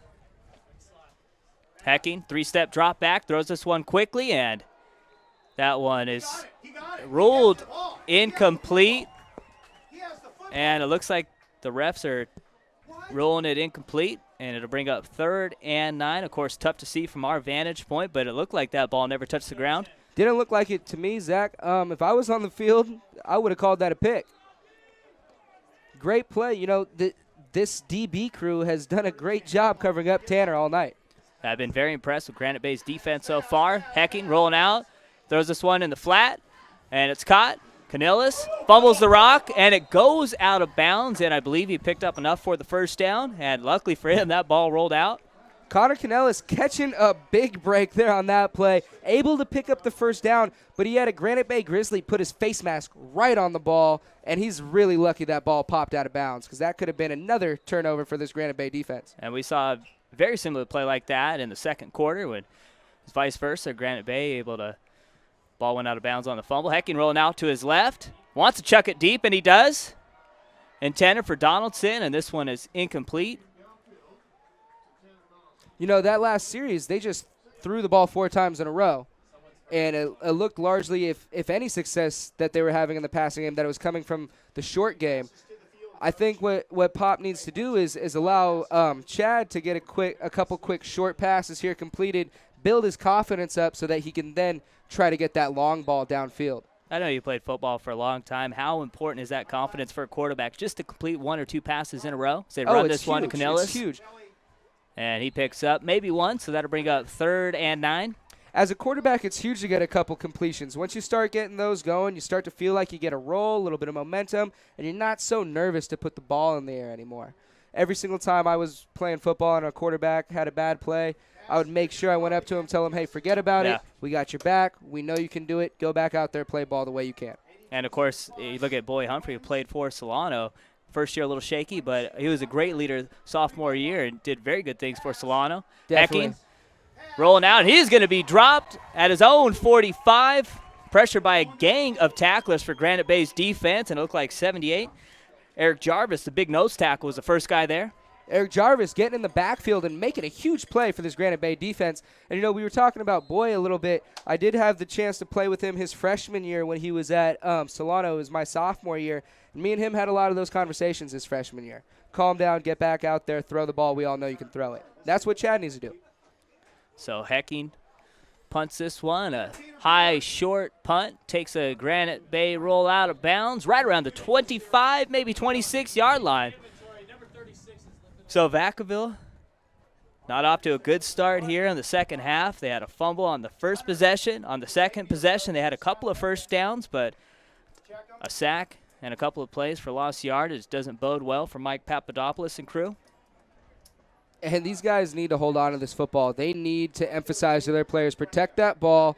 Don't let go of it. And if it comes out, you better be jumping on top of that thing and covering it up like it's your baby. And it's funny, I mean, these two teams since 2004, 4 wins for Vacaville, 4 wins for Granite Bay, and, of course, 1 tie. And they give this one to the speedster Ellison, and he picks up 8 yards. So that'll bring up 2nd and 2. And also, the crazy thing with this series is you have to go all the way back to 2005 for a 1-score difference. And, you know, that doesn't usually happen, especially between two teams that aren't in each other's leagues, that play each other 10 years in a row. It's a great rivalry game. This was always a test for Vaca High. While I played here, Granite Bay week was one of those weeks you highlighted on your calendar. You knew the third week you were going to have a tough opponent coming into this house. And, of course, Vacaville scheduled a tough non-league play. And they give this one to the tailback. He picks up the first down and more. Good job getting to the edge and pushed out right around the 41-yard line. You know, and Mike Garrity has quietly been having a great game tonight. The only other guy to really be super productive in this run game besides Tony Ellison for this Grizzly offense. And coming in on the year, 92 yards, so over the century mark for the year for Mike Garrity, the 5'11" senior. A well-balanced offense for this Granite Bay squad. Neal came in with nearly 300 yards passing, and, of course, Tony Ellison can catch and run. And this one goes for maybe a yard. You know, as you said, this Granite Bay offense is extremely balanced. They're actually coming in this game with only 9 more passing yards than they have rushing yards. So if you're talking about multi-dimensional, this Granite Bay team is really living it. And that's why it's been tough for Vacaville's defense here. And especially you can run the rock like that and pass the rock. It allows Big 21 to find some open space. Anytime Ellison gets one-on-one matchups, you might as well just not even try. If Ellison's on his own, it's basically 6. Great call. Garrity has it, breaks a tackle, and he's going to be about a yard shy of the first down. So a big third down right here for both Granite Bay's offense and Vacaville's defense, because if Granite Bay can get another touchdown or another score on the board, that'd be huge. Huge stop on third down for these Bulldogs. Now they just need to come up big and make sure that they don't pick up this last yard for the first down. Watch out for something right up the middle. And you got 3.5 yard here. Just trust your big quarterback there to maybe sneak it up the gut. And timeout, Vacaville, I believe. Good time to take a timeout right there, I think. Mike needs to get these guys over there, calm them down a little bit, let his defensive line know that he believes in them to make this stop. And if, you go out there knowing your coach believes in you, you all believe in each other just a little bit more. And got lucky there. There was 12 guys on the field, and I believe it's either a new rule this year or last year, but if you do have 12 guys on the field when you break huddle, you have 5 seconds to get off the field or it's a penalty. We saw that earlier in the first quarter, I believe, when Granite Bay had 12 guys on the field and allowed Vacaville to get a free first down out of that. Yeah, and these simple mental mistakes is something that Pop was talking to me about earlier this week, about really trying to take care of and not have to come back and bite him. So far, the mental errors have been mounting against this Vacaville team and really putting them in a position they don't want to be in. All right, I'm gonna do a 180 here. So you're rocking the Niners hat. What happened last week, dude? You know what? Those Seahawks are a tough team at home, and that 12th man, it's real. It is real. Is Richard Sherman the best DB in the NFL? Richard Sherman? Easily, right? I would say so. The guy's big, fast, he can hit, he can cover. The scary thing with Seattle, they didn't have their 2 best pass rushers in yet. Exactly. They were missing guys, and we're still dominating my team. 3rd and 1, give it to Ellison. He slips in the backfield and loses maybe a yard. So from 3rd and less than a yard now, 4th and a short 2. Good fake right there by Josh Neal and Garrity. I didn't even see Ellison grab the ball. I was still looking at Garrity running the fake. And you look right there at midfield. You can see the grass all beat up, so easy to lose your footing right there. Definitely. This surface is one of the hardest surfaces to play on in the MEL. Granite Bay going for it, up by 19, 4th and 2. Let's see if they give it to 21 once again. And timeout called by quarterback Josh Neal. They're going to talk this one over. That's a good, smart timeout. You don't like what you see offensively. You got 3 timeouts here, up by 19. Go ahead and talk it over. Watch out if we don't see a little bit of trickery here on this. Maybe a screen, a little quick dump off to the outside. And also, too early, we talking about trickery. I mean, Granite Bay tried the onside kick earlier. It didn't work out, but if it would have been a successful 10 yards, they might have been able to pounce on that one. And you know what? I think Vacaville is thinking run right here, so it would be a good time for Granite Bay to try to trick them with a nice screen pass or something quick to the outside. I love how our guys show the scoreboard, but we got the scoreboard on top, right? That's for all the old people that can't see the small one on the top of the screen. They got it like for guys like Greg Poff. Well, it's nostalgic too. If there's any old Bulldogs out there watching, they know what this scoreboard looks like. They've looked at it their whole lives. So 4th and 2, 4:51 left. It's 3rd quarter. Grizzlies are going to go for it. Split backs. Ellison in motion. And they pick up the easy 5. How frustrating is that as a coach right there? You've got 4th and 2, and it wasn't just one guy. That was an excellent job by Josh Neal. You take a timeout. You get your defense over there, get them composed, and they go out and jump. And also, too, you got 21 in motion. I mean, that's got to be scary for a defense, too. Seeing that guy running at you is never fun. But these guys need to hold their water. They need to be disciplined. Cut these mental mistakes out of their game. It's a cancer. They need to cut it out. So a free first down. On that last one, they were 1 back. They actually had 3 by 1. Neal under center, split backs. Ellison, wing back in motion. Give it to Garrity up the gut. Actually faked me out. Give it to Kirk, and he is going to take this one all the way to the house. Put it on the board. Kirk McKeon there to take it to the house. Big number 49, the fullback, gets the rock and does the dirty work for 6. Kirk McKeon showing up in this game with a big play. No, these guys scare me. You got to give the fullback some love, man. He's been blocking all day. It's like, let's give the boy Kirk a run here, and he's going to take it to pay dirt. You do. You see those blocking backs out there. They're almost like another offensive lineman in the backfield. Don't get that much love, not too much attention. They're always told to get up there and do the dirty work. It's nice to see the fullback get the ball in his hands. So Vacaville's defense gives up the free first down. Next play, Kirk McKeon takes it to the house. He's showing Tony Ellison, man, hey, I can keep up. Not and really, this Granite Bay offense is showing that they have much more than one weapon on their team. And, of course, they won the Division I Sac Joaquin section, ended up beating Long Beach Poly in the CIF State Division I championship game, 21-20. Lost a lot of guys, but, of course, they still have Tony Ellison, who's become the leader of this squad. Going for two. Neal. Corner. Ellison with the one-handed grab. That's 1 foot. 1 foot. And that looks like it's going to be an amazing play. I think he got a foot down, Zach. And the refs rule it incomplete, I believe. Wow. That looked good to me.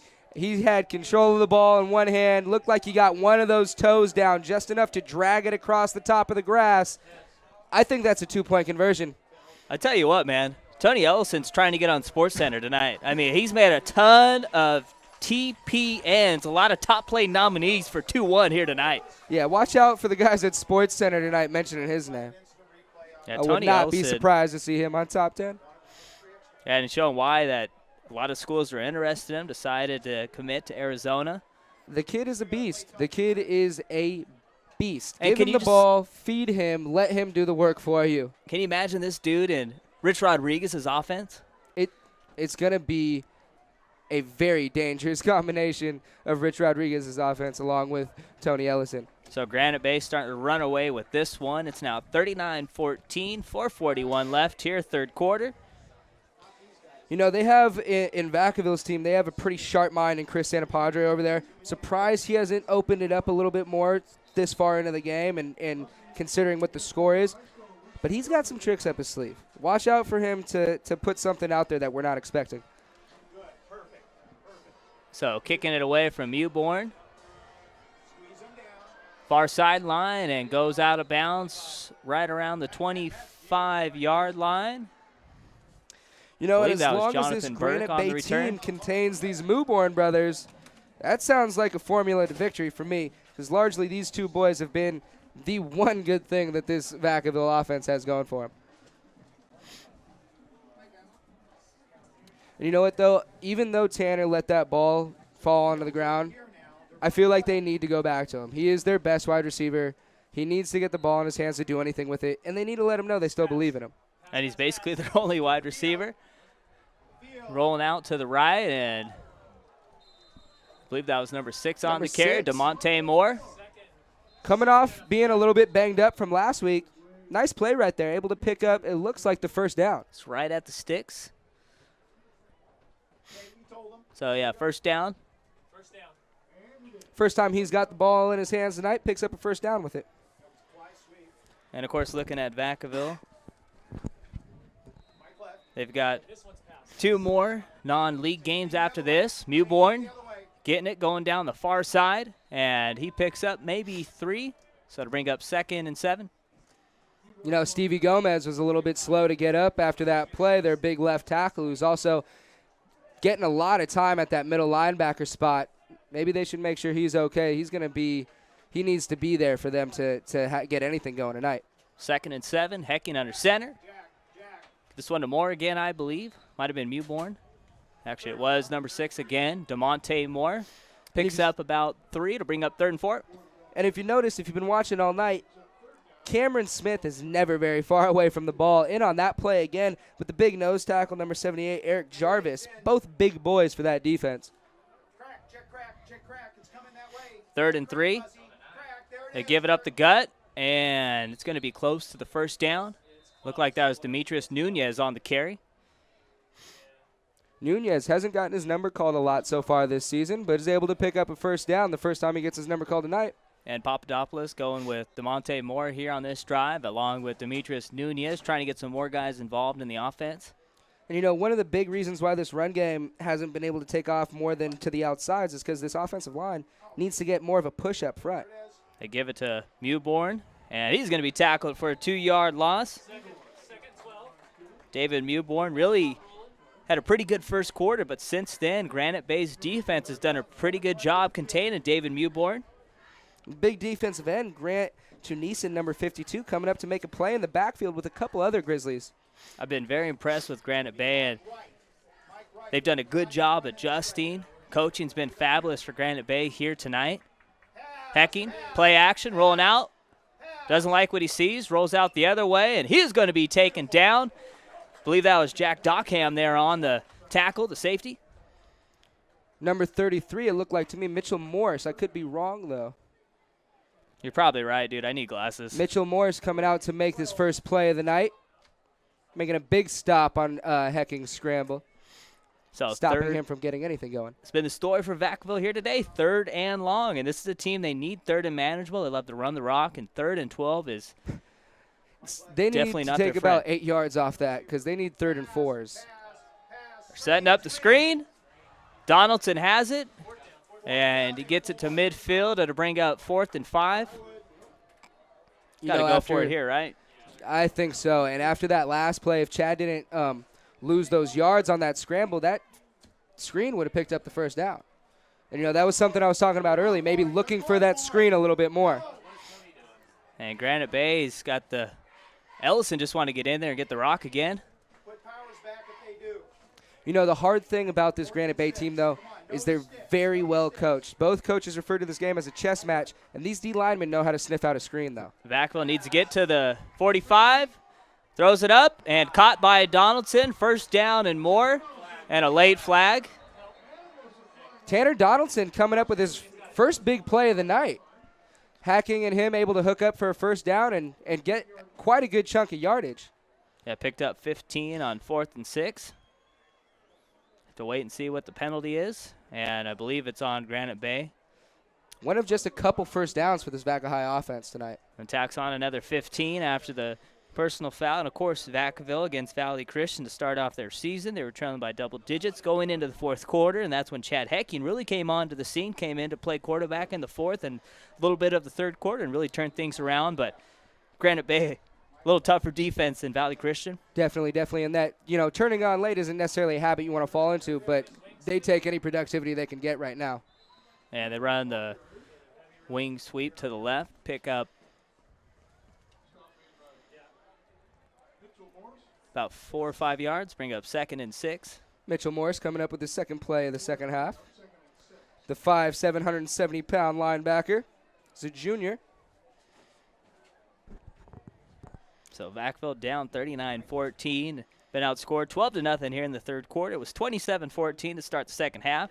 They give this one up the middle. Moore is going to walk it into the end zone, and excellent drive for DeMonte Moore. The junior tailback had 3 carries on the drive, picked up a first down, and right there picks up the touchdown. DeMonte Moore, the key to success on that offensive series, hasn't really had his number called a lot tonight, but they give him the rock, and he makes something happen with it. Coming first into down tonight, and a touchdown. 5 carries, 7 yards for DeMonte Moore.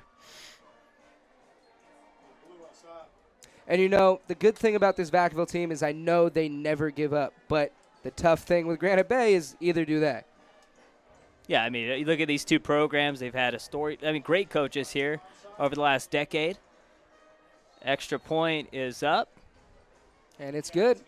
39-21 now. Vacaville down by 18, and still a long way to go for Vacaville, and definitely going to need some defensive stops here and try and get the ball back into Hecking and Vacaville's offensive hands. But here as Coach Mike Papadopoulos, you leave DeMonte Moore in if you get the rock back, or you kind of focus more on the Mewborns? I leave DeMonte Moore in right now. He's been having success. He's got the hot hand. Let him keep going. You know, until they make you go somewhere else, keep doing it if it works. So 41 seconds left here, 3rd quarter. Granite Bay has outscored Vacaville 12-7 here in the near 12 minutes here in the 3rd. Too early for an onside, right? Too early for an onside. And obviously Granite Bay is still going to be aware of the onside kick maybe. You just got to play it safe. Yeah, with it only being a 3-score game and they're a whole other quarter here, way too early to onside kick this ball. They're going to send it deep.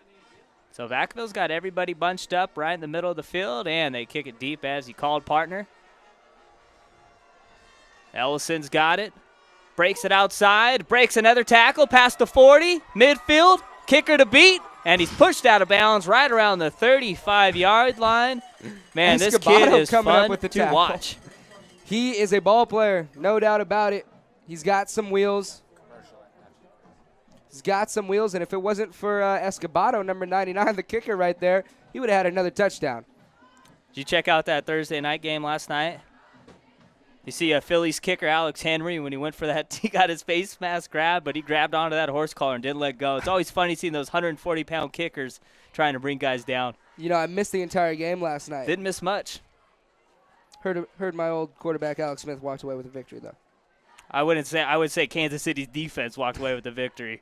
At least he's still part of the team. Alex Smith's actually a great game manager and a good quarterback. And yard picked up here on first down. Might get one more play in here, third quarter. Number 21, the big defensive tackle, Chris Irving, able to make the stop before anything gets going on the play. You let the quarter run out, Coach? And Granite Bay up by 18. Going to probably let the clock run down here. So Vacaville needs a lot of work to do in the final 12 minutes as we wind down here in the third quarter. Had a nice drive on their previous possession as DeMonte Moore able to scamper in. So we're going to take a quick commercial break, and we'll be right back for the start of the fourth. Well, hi, everybody. Greg Poff here in the Solano College Sports Network Studio B to talk about a great opportunity for any of you that are aspiring sports broadcasters, or perhaps you just like to work behind the scenes when it comes to sports broadcast productions. Here at Solano Community College, we are one of the few colleges in the nation that have an actual sports broadcasting class, Communication Studies 75. You can take that class any semester here at Solano, and we'd sure like to see you here in the spring semester every Wednesday afternoon here in the Solano Community College TV studio. We've got a job for you. Could be behind the mic, could be running the CGs, running the switcher board, or even behind a camera. Lots of opportunities to get involved and learn what it takes to have a career in sports broadcasting. Also look for our telecasts on the Fairfield Cable Access channel and also on our Solano College YouTube channel. This fall semester we'll be covering women's soccer, women's volleyball. We'll also throw in a few Vacaville High School football games, and at the end of the semester we'll start bringing you broadcasts of both. Start the fourth off, and of course, going to Mr. Ellison. Breaks tackle and gets the first down, picks up 10 on 2nd and 8. This kid has been largely unstoppable tonight. You know, it makes playing football really fun as an offensive lineman when you can block for somebody with so much talent. And, of course, last week he had 4 touchdowns, but really should have had 5, had 1 called back. The guy is responsible for more than half of their points. Of course, Ellison, the senior captain. They fake it to Ellison and give it to Garrity, and he picks up, we'll call it 3. Garrity been a solid running back also for this Granite Bay offense. As long as they keep going back and forth from him to Tony, they should be fine. I love the mix that Granite Bay has with Garrity and Ellison. Ellison's a guy you get out in space. When you need those hard-earned yards, let's give it to big Garrity. number 7. You know, someone we haven't seen too much in the second half, Dylan Keeney, number 10, their big tight end. Play action. Neal rolling out, brings it back the other way, and does a smart thing and takes a knee, and surprised no flag was thrown. He gave himself up. Yeah, that was number 31, Gunnar Ziegler, coming in a little bit after the whistle. But it wasn't much, I guess. Lucky he didn't get a flag on that one. If this would have been the NFL, I guarantee it would have been a flag. You Definitely. know, they'd be throwing personal fouls Josh nowadays. was giving that play up. It was obvious he was going to knee, and Gunnar still came in and tried to lay a hit. So that'll bring up 3rd and 13, a big third down for Vacaville's defense, and if Granite Bay can move the chains in, this is probably 2-down territory if they can't pick up all 13 right here, so you can just maybe get 5 or 6 here and bring up 4th and manageable. Neal, 3-step drop back. He's got him wide open. End zone. Ellison put it on the board. He is down at the 1, so that'll bring up 1st and goal. You know, I haven't watched too much high school football in the past couple years, but this kid is the best high school athlete I've seen in a long time. And arguably the best play he made didn't count because the ref couldn't see. You're right. And, you know, when I played here at Vaca High, we had a great running back, kind of like Tony, different style. But who you talking about, Daly? Yeah, Terrence Daly. Tony is in the same class as this guy, and that guy was the best high school running back I had ever seen in my life. So Daly ran for over 5,000 yards in 2 years. he broke state records every year. And of course, he went to play for Washington for a year, and then he played for Sac State, but really grades affected Daly at UW. He ran for over 600 yards as a freshman. Grades did affect him, sadly. Great player.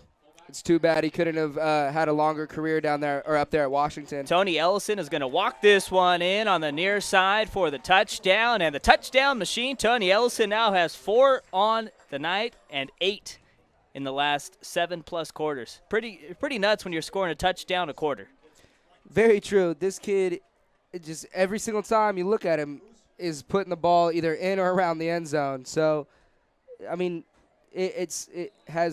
I'm at a loss for words, really. And you look I don't really know how to explain it anymore. It's ridiculous seeing this guy do what he's doing out there. This has been the only struggle for Granite Bay, but it doesn't matter. It's been extra points and the 2-point conversions. Snap. Good. Kick up. Right down the middle. Bam. 46-21. So excellent drive by Granite Bay. Vacaville comes in, scores right at the end of the third quarter. Granite Bay answers in a big 3rd and 13 pickup. And Mr. Ellison picked up that one and got the touchdown on the next play. The most important thing for this Vacaville team right now, I think, is to not give up on this game. Don't give up on this game. You may be down 21-46, but you still got 10 minutes left in this fourth quarter. And it is never over until the fat lady sings and that clock shows triple zeros. And also, too, keep feeding the rock to DeMonte Moore. Let this kid get some confidence for down the road so he can come in and fill in for either Daniel or David Mewborn. He had great success last series, and, hey, if it ain't broke, don't fix it. Keep going to him. Seems to be the only Bulldog that's really able to get any offensive production going besides the Mewborn brothers. And zoning in on Granite Bay. Their only loss this year was a 30-14 loss to the number 1 team in the Sac Joaquin section. When they faced off, it was 1 versus 2 in the Sac Joaquin.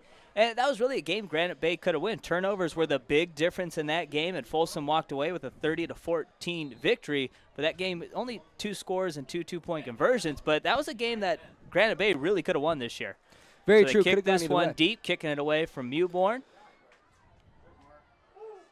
Nice cut back and taken down at the 15-yard line, as that was 82 on the return. Jason Wright, and there was nothing right about that run.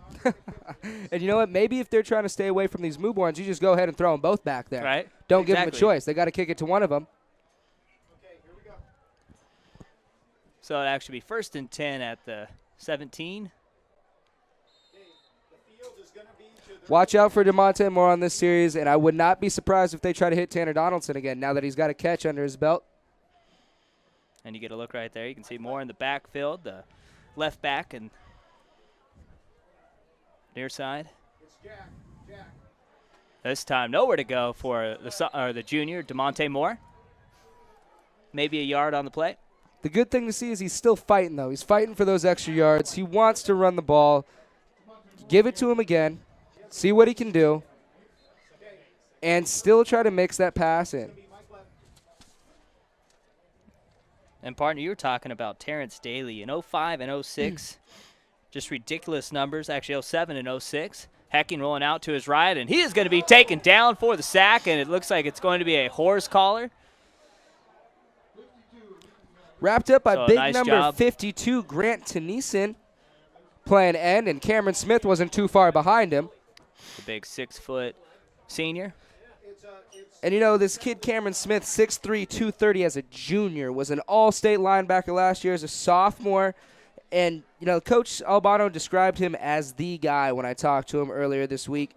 And he's affectionately called by his teammates Eric the Red. And he's playing like a straight savage tonight. Right.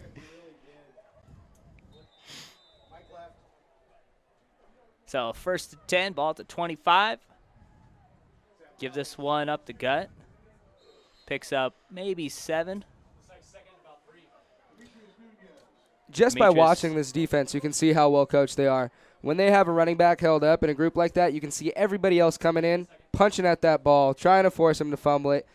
And that is probably why they've come up with so many turnovers tonight. Nunez picks up 7 there to bring up 2nd and 3. So we're under 9 minutes to go. Vacaville down 46-21. Fumble in the backfield. Hecking picks it up, rolls out to the right. He has the first down and more, puts his shoulder down, and ball right around the 40-41 yard line, so pick up about 7. Hecking's just going to scramble out of the pocket and decide he's going to do it himself on that one. Picks up the first down with his legs. And, of course, Chad Heckings will get better as the season goes. Definitely. Making his second start on the year, his 3rd game on the season. He led the JV squad to a perfect 10-0 record last year. Hecking rolling out, pump fake, now going the other way towards the far sideline, and he gets tripped up after a gain of 2. You know, and you were talking about Chad. He's a young guy. He's a junior. And that could be playing a little bit, could be playing a part tonight in messing with his head a little bit. He's a young guy. He hasn't led this varsity team, you know, for too long now, only 3 games. Give him a couple more games under his belt, and I would say his confidence will grow throughout the season. 2nd and 7. They give this one up the gut. Moore has it. Breaks a shirt tackle. First down. Taken down at the Granite Bay 45. DeMonte Moore, the last 2 series, have been the most productive player for this Vacaville offense. And right now, Granite Bay's best friend obviously is the clock right now, so they don't mind if Vacaville keeps running and picking up 4 to 5 yards each play. Let that clock tick down as we're getting close to under 8 minutes now. At this point, Granite Bay, all they need to do is keep the ball in front of them, and as long as they do that, it looks like they'll walk out of Tom Zanino Stadium with a victory tonight, Moore tries to bounce it outside, picks up maybe 1. And Granite Bay does an excellent job not losing containment. Everybody, as Bill Belichick loves to say, just do your job. And Granite Bay's defense has been doing that, especially against a great Vacaville running attack. It's been a great running attack for the last decade. They've ran for over 3,000 yards as a team 6 straight years. This time they give it up the gut. Nunez has it, and he picks up maybe 2, so that'll bring up 3rd and we'll call it 6. Stopped by the big defensive end, Grant, Tennyson, number 52. This kid's been all over the place this series. This Vacaville offensive line hasn't really had an answer for him. And, you know, this defense does a great job, as you were saying before. They do a great job controlling the line of scrimmage, controlling their gaps, and letting these running backs run straight to the sideline if that's where they want to take the ball. Stringing the play out, not letting them get positive yards. And the Grizzlies' 11th man comes out onto the field now.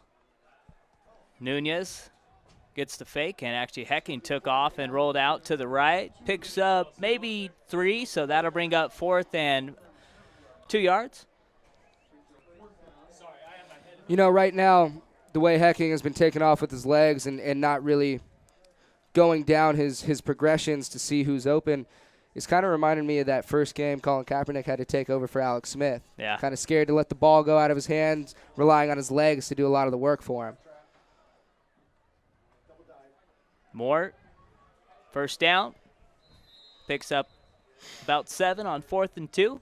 Seems like the last 2 series, DeMonte Moore's been averaging a first down every time he gets the ball in his hands. And this is important. I know the game's out of reach right now, most likely. A 25-point lead for Granite Bay with 6:42 left. But this is huge for Hecking and his confidence, maybe build some confidence for the final 2 non-league games.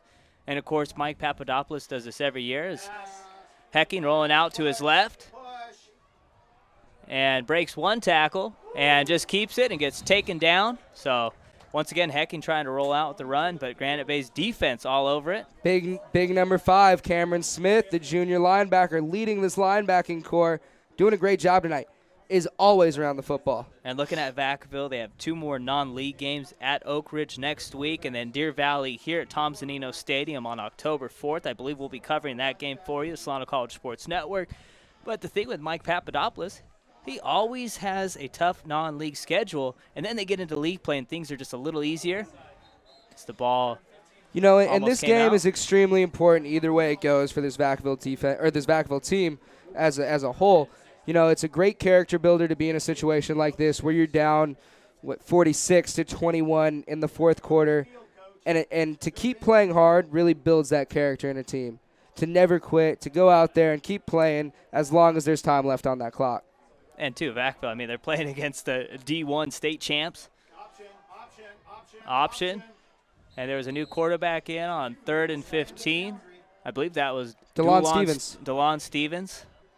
Number 1, he came in about halfway through the 4th against Lincoln High last week. Looks like they're doing the same type of thing. You know, I don't necessarily agree with it because I think it's important to let Hecking stay in there and hang tough and build his confidence, build him as a young quarterback.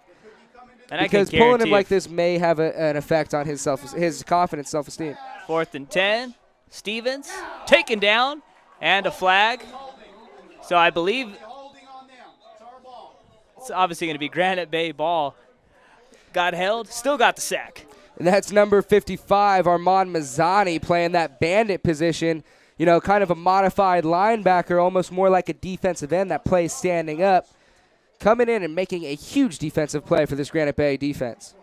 So 5:17 left. Vacaville turns the ball over on downs. Granite Bay take over at their own 40-yard line. And, you know, when I played here my junior year, the year we won sections, Back we in what, lost. like 1990? that was 2006, 2007. You play with Daly, right? I did play with Daly that year. We were both juniors. But, you know, we lost to Granite Bay that year, and it was really more of a unifying type thing for that team. And we accredited largely our section championship win to that loss. It really made us come together as a family, fix the issues we have, and sent us down the path of victory for that season. And sometimes that's what you need. Vacaville 2-0. Valley Christian beat them, and then obviously Lincoln last week. And then they come into today at home against the reigning D1 state champs. And Granite Bay really punched them in the mouth. You know, and it could be a little bit of a wake-up call for this Vacaville team. They played Lincoln High, nowhere near the quality of program of Granite Bay. And Biaki's got a seam. Safety to beat. And cuts in, and he is taken down inside the 20, right around the 14-yard line. this Vacaville defense can't give up yet. There's a lot of time. They need to take this as a character-building opportunity to teach themselves, do not give up until that clock reads 0-0-0. Lucas Valiaki on the carry, and unfortunately for him, a penalty in the backfield, so that one's coming back. That's a shame. That was a great play. You got to give the kid the rock again, right? You have to. You have to.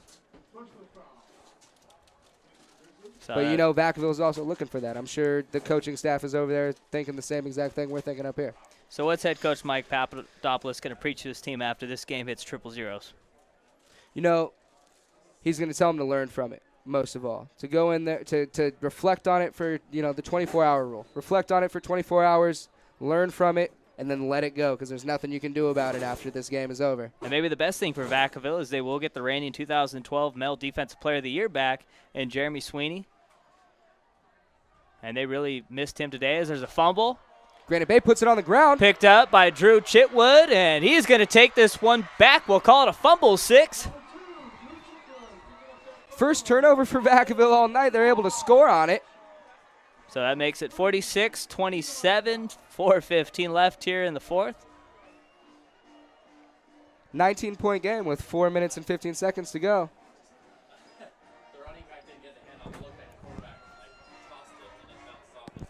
I also would not be surprised after this PAT to see an onside kick. Then they'll need another one, and then another one. And then another one, and another one. But, you know, they got to go for it. At this point, take the gamble. What do you got to lose? You're down by 3 scores with 4 minutes left. Take the onside kick. If it goes your way, great. If not, you're in the same position you just were. And, I mean, you're probably better off kicking an onside kick than kicking it deep to Tony Ellison. Don't want to give that kid an opportunity to score on you. Yeah, he was just fun to watch here tonight. Great extra player. Points up and good. No wonder why he's going to be a Pac-12 guy. I see him having a bright future the next 4 years with that Arizona Wildcat team. And the only time I'll be rooting against him is when he's playing USC.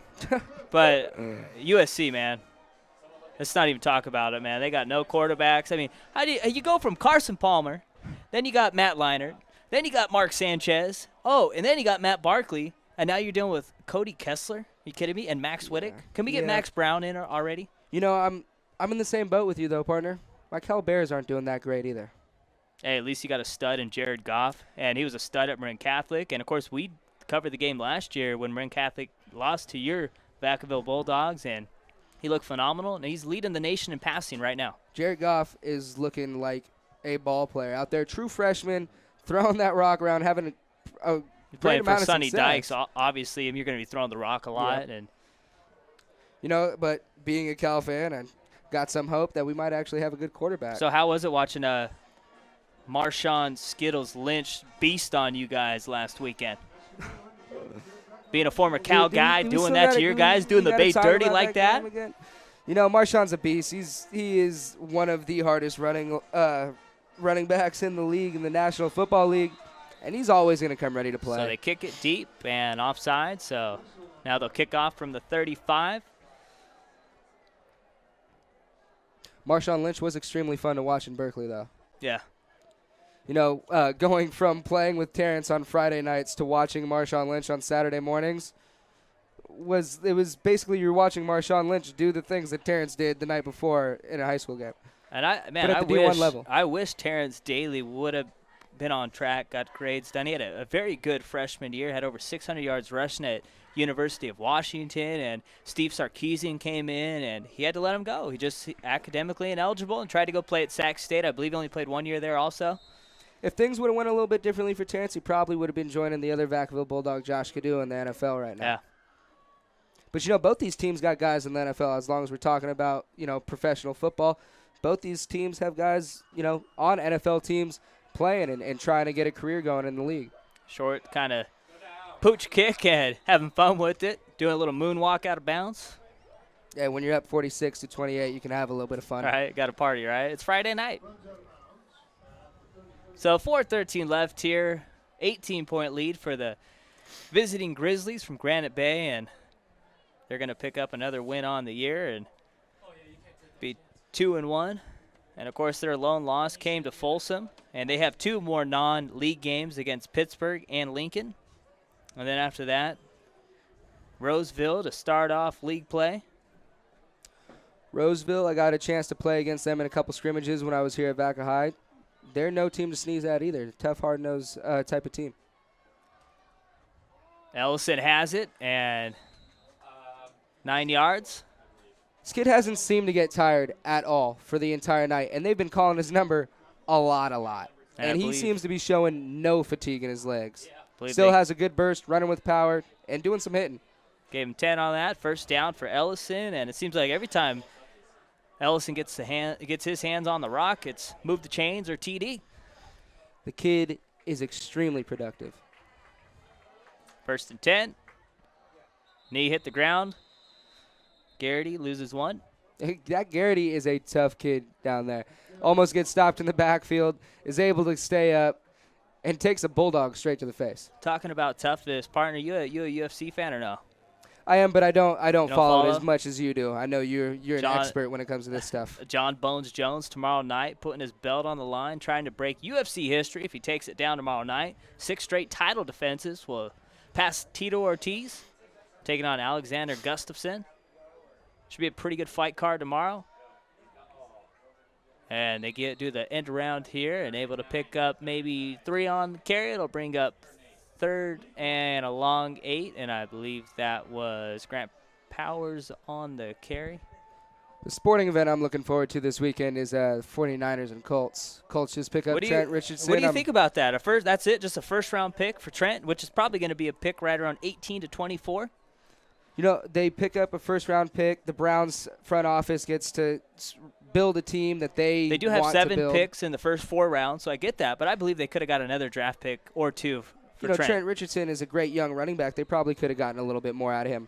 But how do you like that? Andrew Luck and Trent Richardson on the same team. You've got the first pick overall in the 2012 draft and the 3rd pick overall. You know, it's obviously a great move for the Colts, but I also think it's just as good of a move for the Browns. I don't mind the move. Just the only problem I had with it maybe is you could have got more, like you mentioned, partner, a 22-year-old rookie running back who had nearly 1,000 yards last year for a team that really wasn't that effective offensively.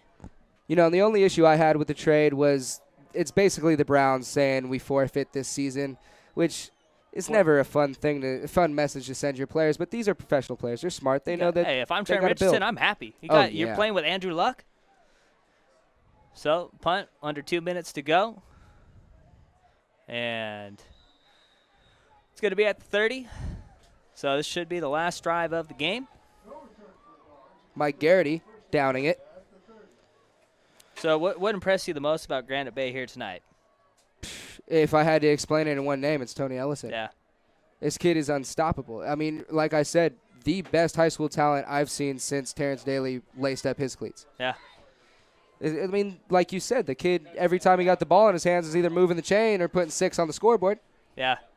Like you mentioned, partner, every time he got the hands on the rock, dude was either moving the chains or refs putting his hands up. You know, and this kid, DeMonte Moore, who just got the ball again and picked up about 5, is really impressing me here in the second half. He's not giving up, and he's running hard still, even though they're down 46-28. And you got to love that as a coach, You got to right? love that. You know, you look at that guy out there still working, knowing the game's probably out of reach, but he's still going to go out there and give it his all. Maybe a little confidence booster for Moore. Only had 7 yards on 5 carries coming into today and has more than tripled that here tonight. Exactly. And, you know, the biggest thing that this Vacaville team needs to do and the way they can impress me the most in this upcoming week is how they bounce back from this loss. How they bounce back. If they take it and they stay down on themselves and think, oh, this is how the rest of our season is going to go, or if they use this as a motivating factor and say, you know what, I never want to feel the way I felt against Granite Bay ever again. And Moore breaks another long run, takes it past the 40 and taken down at the Granite Bay 35-yard line. So another nice pickup for Moore, and he's getting close to the 100-yard mark here tonight. DeMonte Moore largely doing it on his own here with the help of the offensive line in the second half. And, of course, Vacaville next week. Travel to Oak Ridge. Option, Ridge they pitches it. And this time it's Mewborn on the carry. David Mewborn. First time we've seen Dave's number get called here in a while in this fourth quarter. Yeah, David and Daniel Mewborn really did not do much in the second half. And huge factors in the first half, yeah, not so much in the second. And obviously Daniel and David Mewborn are kind of like Ellison. You get them out in space, they can do a lot and win a lot of one-on-one battles when they got to do a little shaking, a little baking. The key for Vacaville, or what really stopped them from being super successful, was just that. They weren't able to get the Mewborns largely in space. And when they were, it was stretches to the outside. So 45 seconds, wind it down.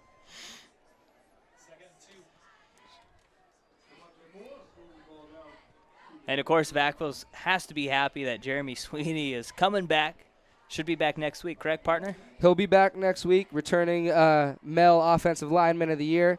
He's going to be a big improvement to this offensive line. And real quick, talking about Sweeney, I know he's going for wrestling. Is he going to try and make that into an MMA career or just kind of do wrestling in college and do it from there? You know, I don't know if he's given it that much thought yet. He's still a young kid, only a senior. I think all he's really focusing on right now is this season at hand and having a great career wrestling wherever he ends up going.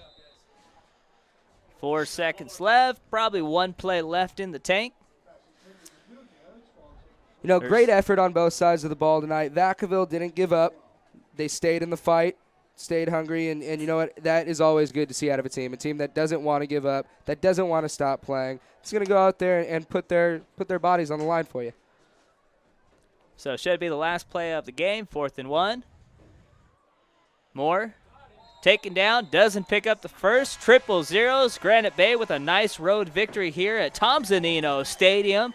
First loss of the year for Vacaville as they lose 46-28, and Granite Bay now 2-1 on the season. Of course, partner Vacaville with 2 non-league games left. Going to be a big game next week up at Oak Ridge, a very talented squad. Oak Ridge, like you said, a very high-quality opponent. They are a good team, a lot like Granite Bay. It's going to be a good game next week. Sadly, we're not going to be there to cover it, but you know, give it up to this Grizzly team. They came into Thompsonino Stadium after kind of long road trip. You know, it's not a quick drive from Granite Bay, and came down here ready to play. And really, it was the Tony Ellison show here tonight. And he's had 8 touchdowns in 8 quarters here the last 2 games for the senior captain for Granite Bay. And, of course, that explains why he's going to play in the Pac-12 next year. Well, partner, it's been fun once again. You can check out this game on the Solano College Sports Network YouTube page, youtube.com/Solano College. Of course, go to the Facebook page, like the Solano College Sports Network Facebook page. Eventually, we'll get a Twitter. We'll worry about that later, partner. So once again, for David Taub, I am Zach Poff, and we are out. Once again, thanks for checking us out here on the Solano College Sports Network.